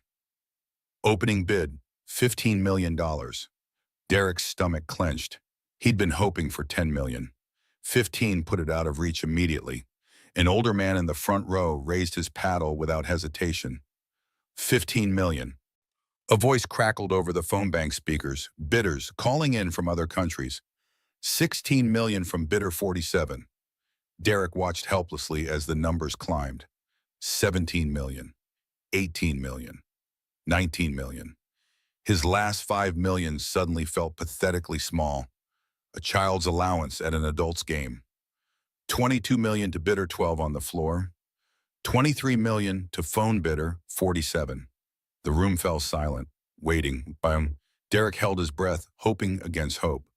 Do I hear 24 million? The auctioneer scanned the crowd with practiced patience. Going once at 23 million. Derek closed his eyes. Maybe losing the house was for the best. Maybe it was time to let go of everything. File bankruptcy, start over, move back to Bakersfield, learn to be humble again. Going twice at 23 million. The double doors at the back of the auction house burst open with a bang that made everyone in the room turn. She walked in like she owned not just the property but the entire building, the city, the world itself. Navy Armani power suit that fit like it was tailored on her body, because it absolutely was. Heels clicking against marble with the precision of a metronome ticking down to judgment. Hair pulled back in a sleek bun that transformed her face from housewife to CEO. Diamond earrings that caught the light and threw it back magnified. Makeup that highlighted cheekbones Derek had kissed 10,000 times. She looked like old money and new power, like royalty and revenge. Kate Morrison looked nothing like the woman he'd married 15 years ago. Nothing like the mousy housewife he'd left 7 months earlier. Nothing like the woman who'd worn yoga pants and driven carpool and faded into the background of his important life. She looked like a dynasty awakened. $30 million. Her voice carried across the room without effort, clear as crystal, strong as steel, final as death. The room erupted in gasps and excited whispers. Derek stood up so fast his chair tipped backward with a crash that echoed through the sudden silence. Everyone turned to look at him, registering his presence for the first time, then swiveled back to Kate. The drama was delicious, the former spouses facing off. The auction house couldn't have scripted better theater. "We have 30 million from the floor." The auctioneer's professional composure cracked slightly with excitement. This was a story he'd tell for years. "Madam, are you registered to bid?" Catherine Elizabeth Morrison, bidder 118. A woman in an equally impressive suit stepped forward from behind Kate, Rebecca Martinez, looking like she dressed to destroy. "My attorney has the complete documentation and proof of funds." Derek's legs gave out. He grabbed the chair in front of him to keep from collapsing completely onto the floor. "Proof of funds confirmed," the auctioneer announced after reviewing documents that Becca handed to the bailiff. "Current bid stands at $30 million. That's $7 million over the previous bid. Any advance on $30 million?" Silence. Complete, absolute silence. No one was bidding against Kate Morrison. No one with any sense would. Derek tried to speak, tried to shout, tried to do anything, but his voice had abandoned him along with his fortune, his fiancée, his company, and his dignity. Going once at $30 million, the gavel rose slowly, dramatically. Going twice at $30 million. Derek watched the gavel reach its apex, hanging there for one frozen moment where his entire world balanced on a knife's edge. "Sold to Miss Morrison for $30 million. The bang of wood on wood sounded like a gunshot, like an execution, like the end of everything. Derek's knees buckled. He fell back into his seat, the room spinning around him, oxygen suddenly in short supply. Other bidders were standing, craning to see both Kate and Derek, sensing the personal drama. Loving every second, Kate walked towards him through the parting crowd, and Derek was reminded of Moses parting the Red Sea. People literally stepped aside to let her pass. When she reached his row, she stopped and looked directly at him for the first time since she'd entered. Up close, he could see she'd lost weight. See the steel in her eyes that hadn't been there before. See the woman he'd never bothered to know because he had been too busy assuming she was simple. "Hello, Derek," she said quietly, her voice carrying only to him. "We need to talk." Then she turned and walked toward the private settlement rooms at the back of the auction house, Becca following like a general's lieutenant. Big Jim Morrison emerged from the crowd. Derek hadn't even seen him there, wearing a suit that probably cost what Derek's car had cost, looking like the oil baron he was. Jackson Morrison appeared as well, younger but with the same energy, the same power. The Morrison dynasty. The family Derek had unknowingly married into and then betrayed in the most public, humiliating way possible. He stood on shaking legs and followed them, feeling every eye in the room tracking his walk of shame. The private conference room was all leather and mahogany and the smell of money that had been money for generations. Derek sat alone on one side of the massive table. Kate, Big Jim, Jackson, and Becca sat on the other side like a panel of judges at his trial. "Why?" Derek's voice shook, all pretense of strength gone. Why did you do this?" "I bought a property at auction," Kate said calmly, folding her hands on the table. "Pretty standard real estate transaction." Happens every day. For double what it's worth, you did this to humiliate me, to destroy me. Big Jim leaned forward, his presence filling the room despite his stillness. Son, if she wanted to humiliate you, she'd have let TMZ know she was coming and brought 50 photographers. If she wanted to destroy you, she'd have bought this property for $1 and announced to the press it was overpriced even at that. This is business and a lesson, but mostly it's justice. Derek turned to Kate, desperation bleeding into every word. Please, don't take the house. The kids love it. Emma's room with the ocean view, Tyler's gaming setup in the bonus room. They have friends in the neighborhood. It's their home. No, Derek. Kate's voice was steel-wrapped in silk, sharp enough to cut. It was your monument, your temple to ego. Tyler told me last week that he cries every night missing our old house. The one in Santa Monica with the yard where you built him that treehouse when he was 5. You remember that house? The one where we were actually happy? The one you sold so you could buy this glass monstrosity? I was building something great, creating a legacy. You were building ego, Kate interrupted, her words precise as surgery. You were creating a monument to yourself, and you built it on my family's foundation without even knowing it. Jackson slid a document across the polished table. Derek, the mortgage on this property was approved because Kate co-signed. Did you know that? Derek stared at the paper in front of him. At paragraph 12B, subsection 3, co-signer, Catherine E. Morrison Holloway. Net worth verification, Morrison Family Trust, guarantor status, primary. You co-signed? You didn't read your own mortgage documents, Kate said, and Derek could hear the disappointment beneath her words. You just signed where your lawyer told you to sign, just like you didn't ask where your clients came from, or why doors opened for you. You assumed it was your brilliance, your charm, your revolutionary code. I thought I did it myself, Derek whispered. You thought a lot of things that weren't true, Kate said. You thought you were self-made. You thought I was dead weight. You thought you could trade me in for a younger model and everything would be fine. You were wrong about all of it. Big Jim's voice carried the weight of generations. What happens to a house with no foundation, son? Derek couldn't answer. The truth was crushing him from the inside out, collapsing his lungs, stopping his heart. What are you going to do with it? He finally managed to ask. Tear it down, Jackson said simply, as if discussing the weather. What? Derek stood up so fast his chair shot backward. You can't just tear it down. That house is worth $45 million. You can't. I can and I will, Kate said. I'm donating the property to the California Coastal Conservancy. They'll restore the native ecosystem that your construction destroyed. They'll create a public beach. Free access for everyone. Families from Compton can bring their kids. Families from Beverly Hills can bring theirs. No gates, no membership fees, no exclusivity, just ocean and sand and equality. You're going to destroy everything I built? Derek's voice rose to a shout. I spent 3 years designing every detail. Award-winning architects, structural engineers. That house won awards. And it's ugly, Derek. Kate's words cut clean and final. It's a glass and marble middle finger to everyone who couldn't afford a piece of Malibu. It's a monument to greed and ego. So yes, I'm tearing it down. And in its place, there will be a beach where any child can build sandcastles and watch sunsets and feel the ocean. A place where wealth doesn't determine access, where everyone belongs. You're only doing this because you hate me.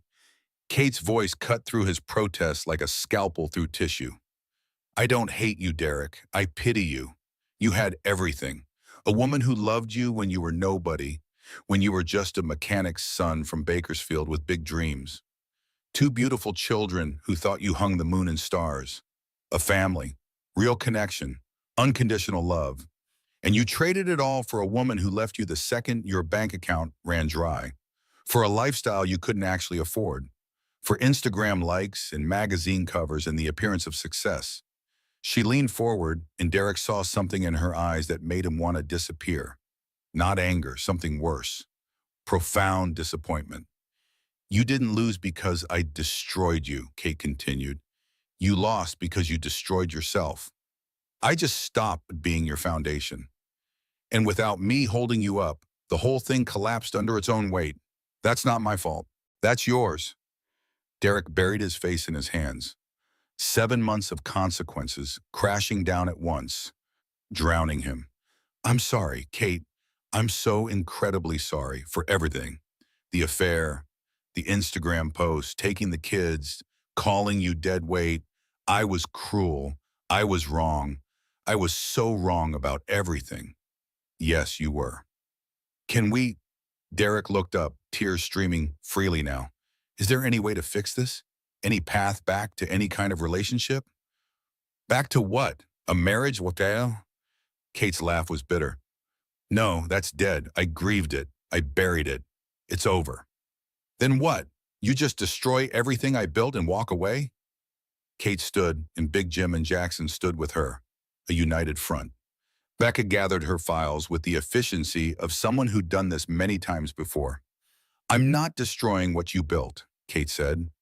I'm removing what I built that you were standing on. There's a difference. If you had any real talent, any real vision beyond ego and appearance, you'll figure out how to build something that doesn't require my family's money to succeed. What about Tyler and Emma? Derek asked, his voice breaking. Can I still see them? Please, they're all I have left. Kate paused at the door, her hand on the handle. A long moment of silence where Derek's entire future hung in the balance. I'm not a monster, she finally said. You can see Tyler and Emma every weekend, but there are non-negotiable conditions. Anything. I'll do anything. You get therapy, real therapy with someone who specializes in narcissistic personality disorders. You work on understanding what you did and why it was wrong. You acknowledge your behavior to our children. You apologize to them for the Instagram post, for parading Scarlett in front of them, for making them choose sides. And you never, ever speak poorly about me to them again. Not once. Not ever. Yes, I promise. I'll do all of that. And one more thing. Kate's voice went cold as winter. The $8 million you took from our joint account 3 years ago to fund your Series C round, that was my inheritance from my grandmother Morrison. Money she left specifically to me. I want it back. Kate, it's gone. It went into the company. Then you owe me $8 million plus interest. She nodded to Becca, who produced another document. Every dollar you make from now on, half is mine until the debt is fully repaid, with 6% annual interest compounded monthly. This is a legally binding promissory note. Sign it or I file criminal charges for theft, fraud, and embezzlement. Your choice. You have 60 seconds. Derek picked up the pen with trembling hands. What choice did he have? He signed his name, legally binding himself to years of repayment, and wondered how he'd fallen so far. One last thing, Kate said softly, her voice barely above a whisper, but somehow filling the room. Do you remember our second date? We drove to Malibu after studying for finals. We sat on the beach right where your house stands now, watching the sunset. You said, one day I'm going to own this view, and I'm going to marry a woman who believes in me enough to help me get there. Do you remember? Derek nodded through tears, the memories sharp as broken glass. I believed in you. I called my father the next week. I said, Daddy, I met someone special. He's going to do big things, but he needs a chance. He needs doors to open. My father said you were too risky. A mechanic's son from Bakersfield with no connections, no family wealth, no pedigree. I said, he's my risk to take. I love him. Please help him. So he made the calls. Morrison Oil became your first major client. That opened the door to Austin Medical Group. That led to Texas Real Estate Network. Every domino that fell in your favor? I pushed over the first one, Derek. I loved you so much. I gave you your dreams. Her voice didn't waver, didn't break. Pure steel. And you thanked me by calling me dead weight, by publicly humiliating me in front of 800,000 people, by taking my children, by telling me to get rid of our baby. She paused, letting that last part sink in. So now you get to build your empire the way you always claimed you did. Alone. Self-made. No Morrison money, no Morrison connections, no Morrison foundation. Let's see how far you get when you actually have to do it yourself. She walked out, The door closed with a gentle click that sounded like the end of the world. Derek collapsed onto the table, his forehead hitting the polished wood, and wept for everything he'd lost and everything he'd never actually earned. 6 months later, on a perfect California morning, Kate stood at the opening ceremony for Morrison Family Beach. Where Derek's mansion had stood, there was now a beautiful public beach with restored native plants, walking paths winding through the dunes, a playground nestled in the hillside, public restrooms, outdoor showers, and lifeguard stations. The gates were gone. The exclusivity was gone. The beach belonged to everyone now. Families filled the sand. Kids from Compton played next to kids from Beverly Hills. Nobody cared who had money and who didn't. Everyone was equal in front of the ocean. Tyler and Emma ran along the shore with their friends, laughing. Real laughter, not the performative Instagram kind, just kids being kids. "You did good, Katie," Big Jim said, standing beside his daughter, his arm around her shoulders. "I hope so. Some nights I wonder if I went too far." "You gave him exactly what he needed, not what he wanted. There's a difference. Sometimes the kindest thing you can do for someone is let them hit rock bottom so they can figure out who they really are without the props and the pretense." Kate's phone buzzed, a text from Derek. "Tyler has a soccer game Saturday at 10. Is it okay if I come? I won't cause any problems. I just want to watch him play." She typed back, "Of course, you're his father. He needs you there." That evening, Derek arrived at Kate's new home for their weekly pizza dinner with the kids. Not a mansion, a modest four-bedroom craftsman in Santa Monica with a front porch, a real yard, and the treehouse Derek had built for Tyler 8 years ago, still standing in the backyard. The house where their children were actually happy. "Is it okay if I come in?" Derek asked, holding 2 pizza boxes, looking uncertain. "My studio apartment is too small for all of us to eat together." Kate studied him. He looked different, thinner, older, humbler, but present in a way he hadn't been in years. He was seeing Dr. Brooks twice a week, working as a senior developer at a small startup in Culver City, making $85,000 a year, taking the bus because he'd sold his car to pay debts, living in a 400-square-foot studio in Palms. But he showed up for every soccer game now, every parent-teacher conference, every moment that mattered. "Okay, just dinner, then you need to leave." They ate pizza at the dining room table like a normal family. Tyler talked about making starting forward on his soccer team and the upcoming playoffs. Emma chattered about her science project on ocean conservation, clearly inspired by the beach project. Derek listened, really listened, asked questions, laughed at their jokes, didn't check his phone even once. "You can come to the game too, Dad," Tyler said, trying to act casual but clearly pleased. "If you want to. We're playing the semifinals." Derek looked surprised, touched. "Really? You want me there?" Tyler shrugged in that way teenagers do. "You're still my dad, even if you were kind of a huge dumbass for a while." "Tyler?" Kate started. "Sorry, Mom, but he was."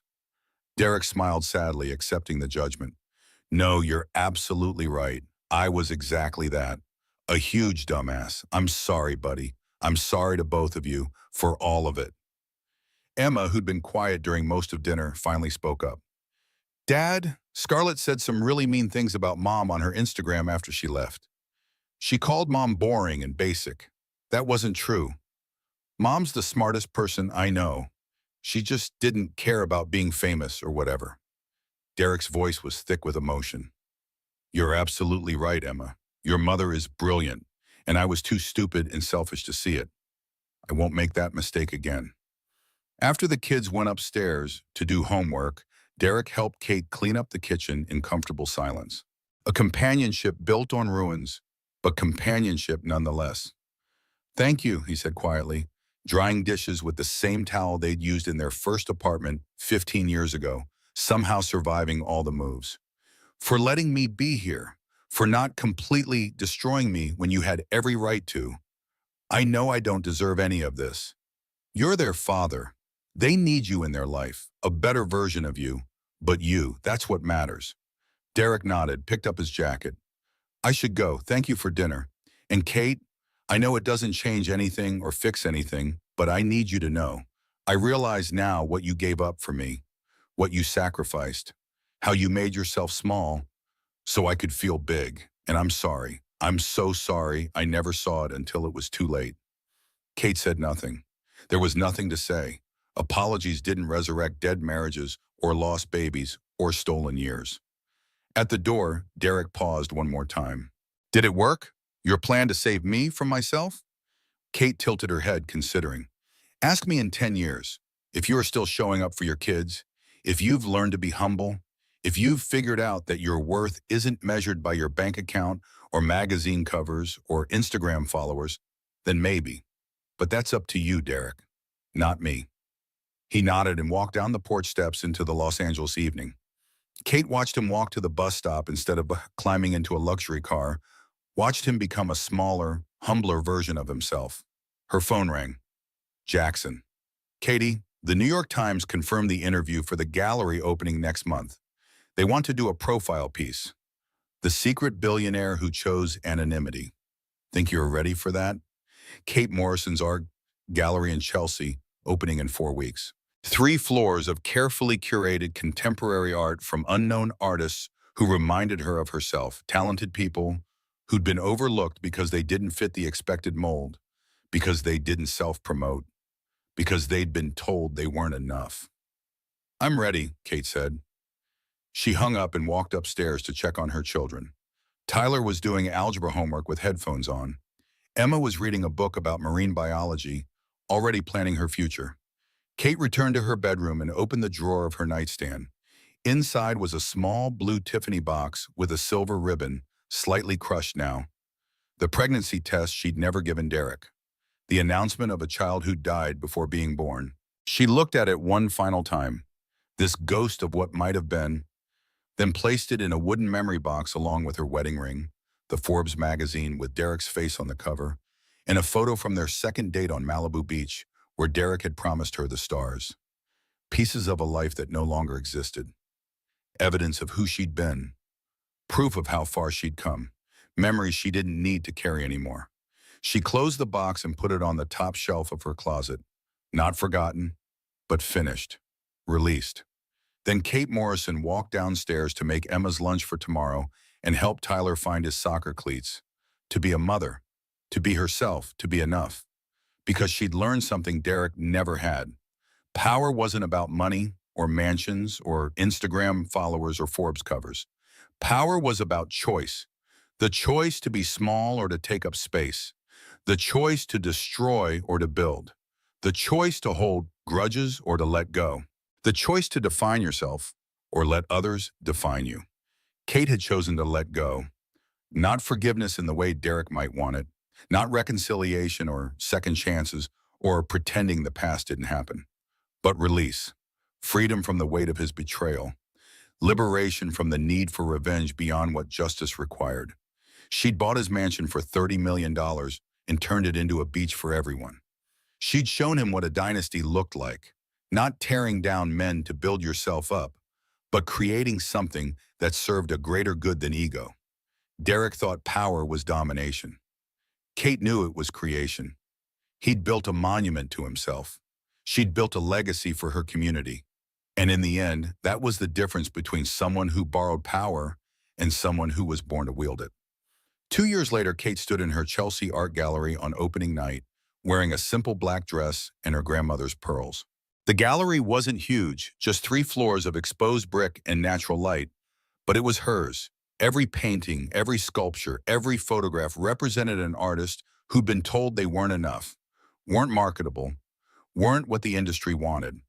Just like Kate had been told she wasn't enough for Derek. Ms. Morrison, a young woman from the New York Times, approached with a recorder. I'm here for the interview. Thank you for agreeing to speak with us. Kate smiled. Of course. You've been called the secret billionaire, a woman who hid her wealth for 15 years while married to tech CEO Derek Holloway. Why did you choose to hide who you were for so long? Kate thought about Derek, about 15 years of making herself small, about the moment she decided to stop. I wasn't hiding, she said carefully. I was testing something. I wanted to know if I could be loved for who I was, not what I was worth. Not for my father's money or my family's connections. Just for me, and for a long time, I got my answer. Do you regret those years?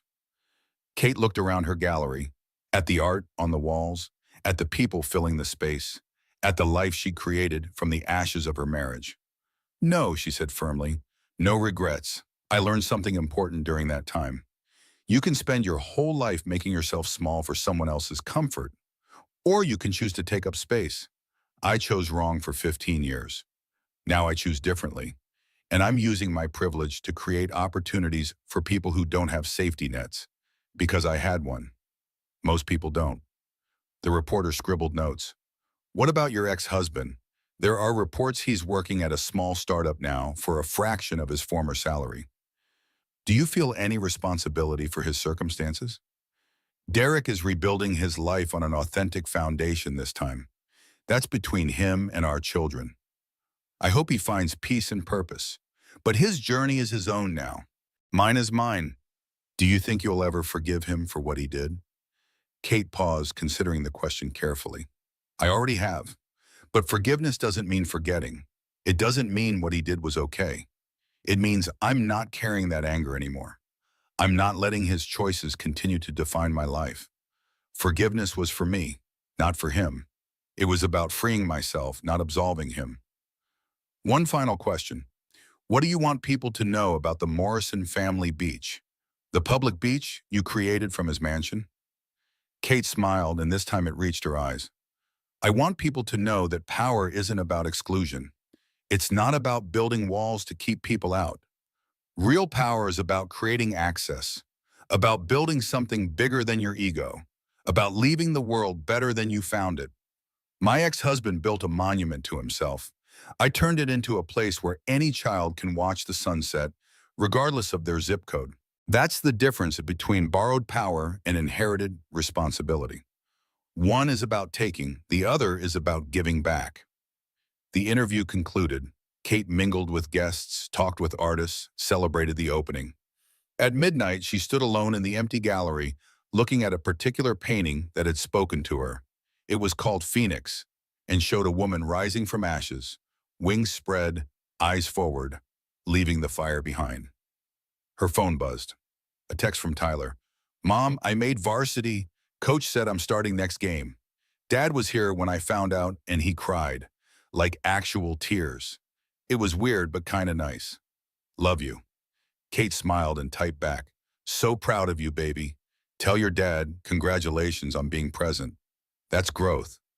Love you more. Another text, this one from Emma. Mom, Mr. Peterson said my ocean conservation project is going to the state science fair. He said it's the best work he's seen in 10 years. Can you come to the presentation? Wouldn't miss it for the world. You're brilliant, sweetheart. Kate looked at the Phoenix painting one more time, then turned off the gallery lights and stepped out into the New York City night. Somewhere in Los Angeles, in a 400-square-foot studio apartment in Palms, Derek Holloway sat at a small desk coding for a startup that would probably fail but might not. He'd been sober for 8 months, in therapy for 18 months, present for his children for the first time in their lives. He looked at a photo on his desk. Tyler holding his varsity jersey, grinning. Emma with her science fair medal. Both of them happy. Both of them thriving without the mansion, without the money, without the Instagram perfect life. They were thriving because Kate had refused to let them be collateral damage. Because she'd fought for them even when it cost her everything. Because she'd shown them what real strength looked like. Derek picked up his phone and typed out a text he'd been composing in his head for months.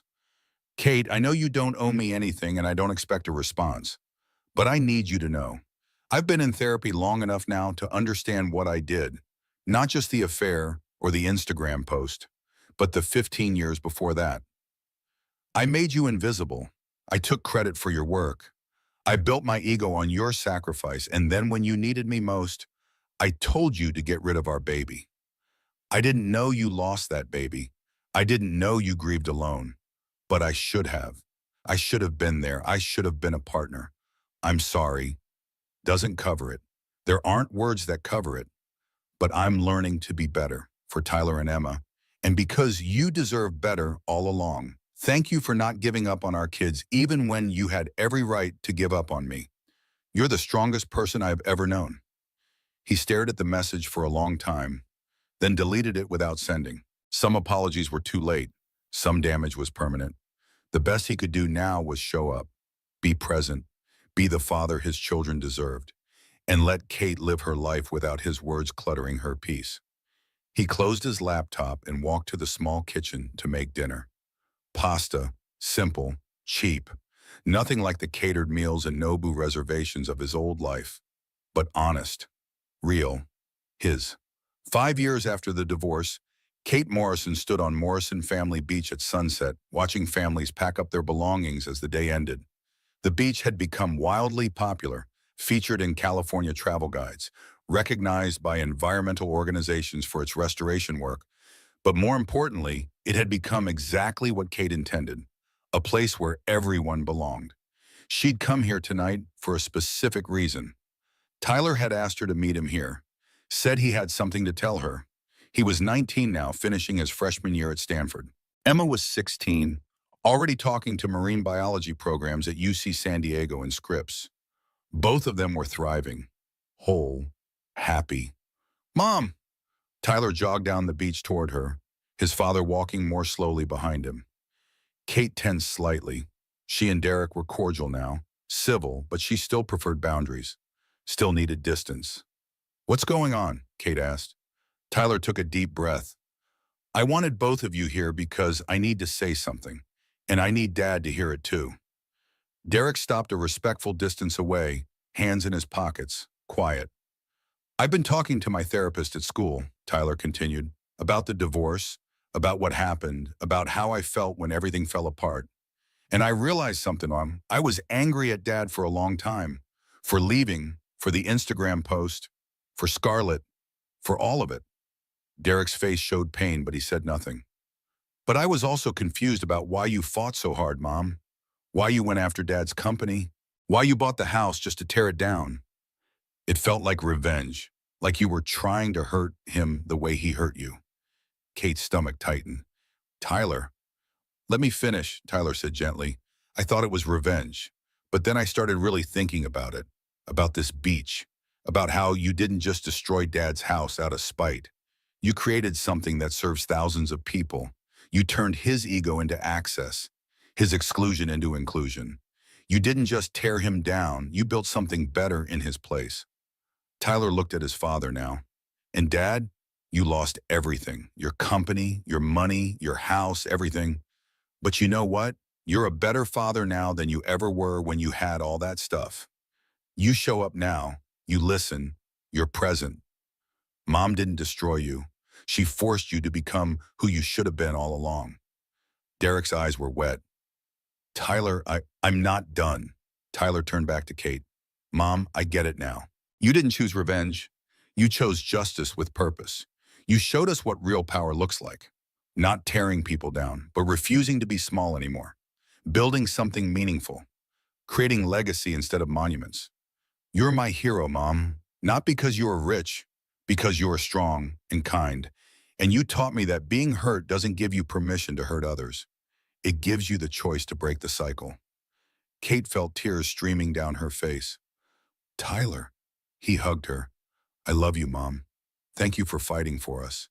And thank you for showing me what integrity looks like." Derek stood apart from them, watching his son embrace his ex-wife, seeing clearly for perhaps the first time what he'd destroyed and what Kate had built from the ruins. "Can I say something?" Derek asked quietly. Tyler nodded and stepped back. Derek looked at Kate, really looked at her for the first time in years. "Tyler's right, about all of it. You didn't destroy me, Kate. You revealed me. You pulled away the props and the pretense and forced me to see who I actually was without your foundation holding me up. And the man you revealed was pretty ugly. Selfish, entitled, cruel." He took a breath. "But here's what Tyler doesn't know. What you never told anyone.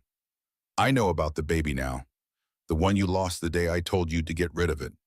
Emma mentioned it last year. She overheard you talking to Big Jim on the phone. She told me you were pregnant when I left you, that you lost the baby because of the stress, because of what I said to you." Kate went still. "That's secret. her grief, her private pain. I have to live with that forever, Derek continued, his voice breaking. I killed our child with my words, with my cruelty. You grieved that loss alone while I was celebrating my new relationship on Instagram. There's no apology big enough for that, no redemption possible. But I need you to know, I understand now what I cost you, and I'm sorry. I'm so incredibly sorry. The beach was nearly empty now, just the three of them and the setting sun and the waves and the truth. Kate wiped her eyes. The baby's name was Hope. I named her Hope because that's what she represented. Hope that you and I could reconnect. Hope for our future. Hope that love could overcome the distance between us.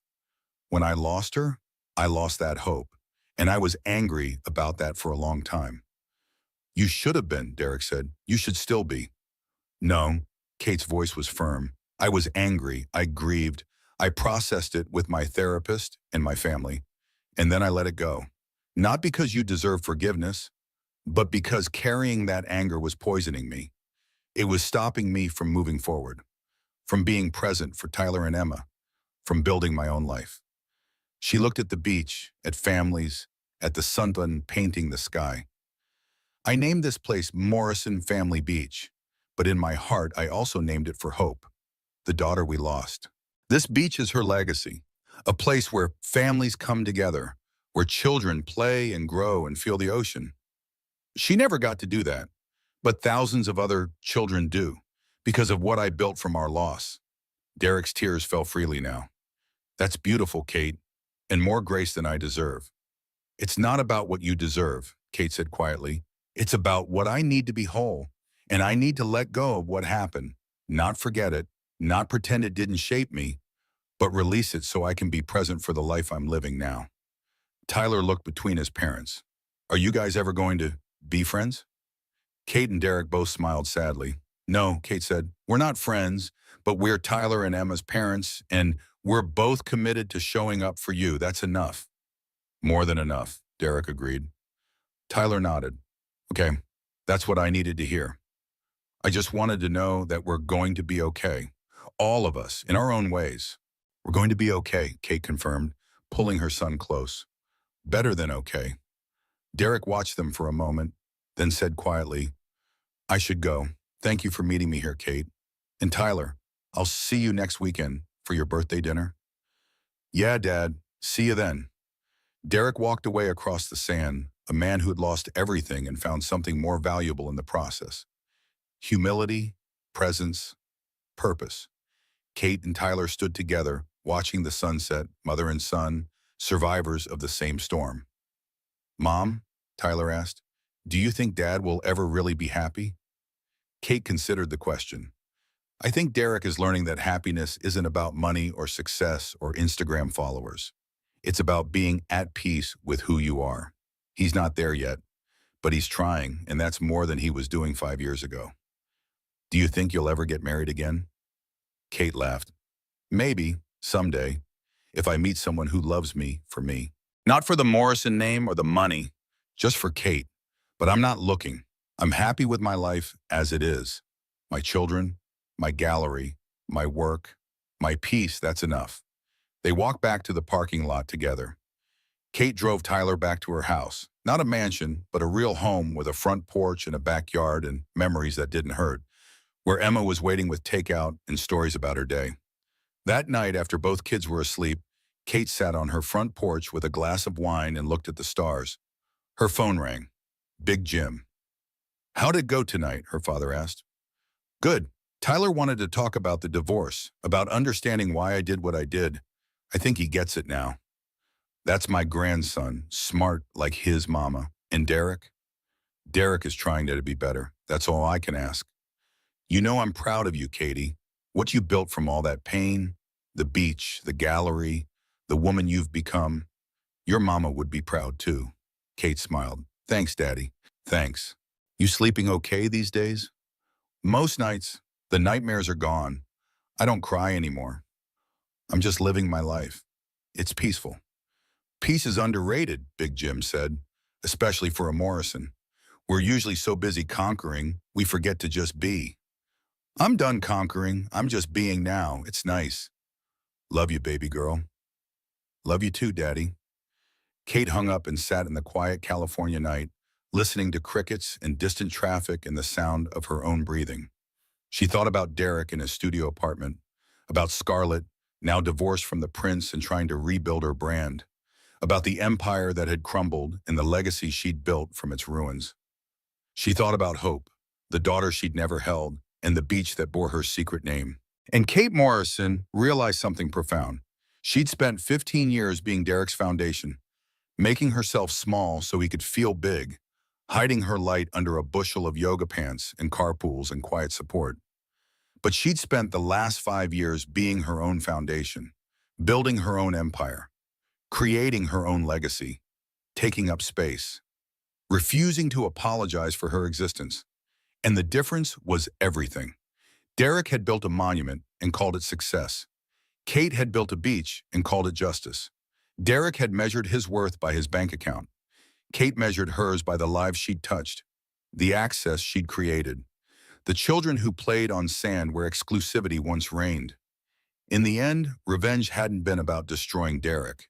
It had been about refusing to stay destroyed, about rising from the ashes of betrayal and building something beautiful, about turning pain into purpose and loss into legacy. The dynasty's revenge wasn't tearing down a man who'd betrayed her. It was becoming so fully herself that his betrayal became irrelevant. Kate Morrison finished her wine, went inside to her modest home with her sleeping children, and slept peacefully through the night. No nightmares, no regrets, no anger, just peace, just purpose. Just a woman who'd learned that the best revenge wasn't destruction. It was becoming so whole that the person who broke you became a footnote in your origin story rather than the author of your ending. Derek Holloway had tried to write Kate's ending, dead weight, beige, worthless, but Kate Morrison had taken the pen from his hand and written her own story, and it was legendary.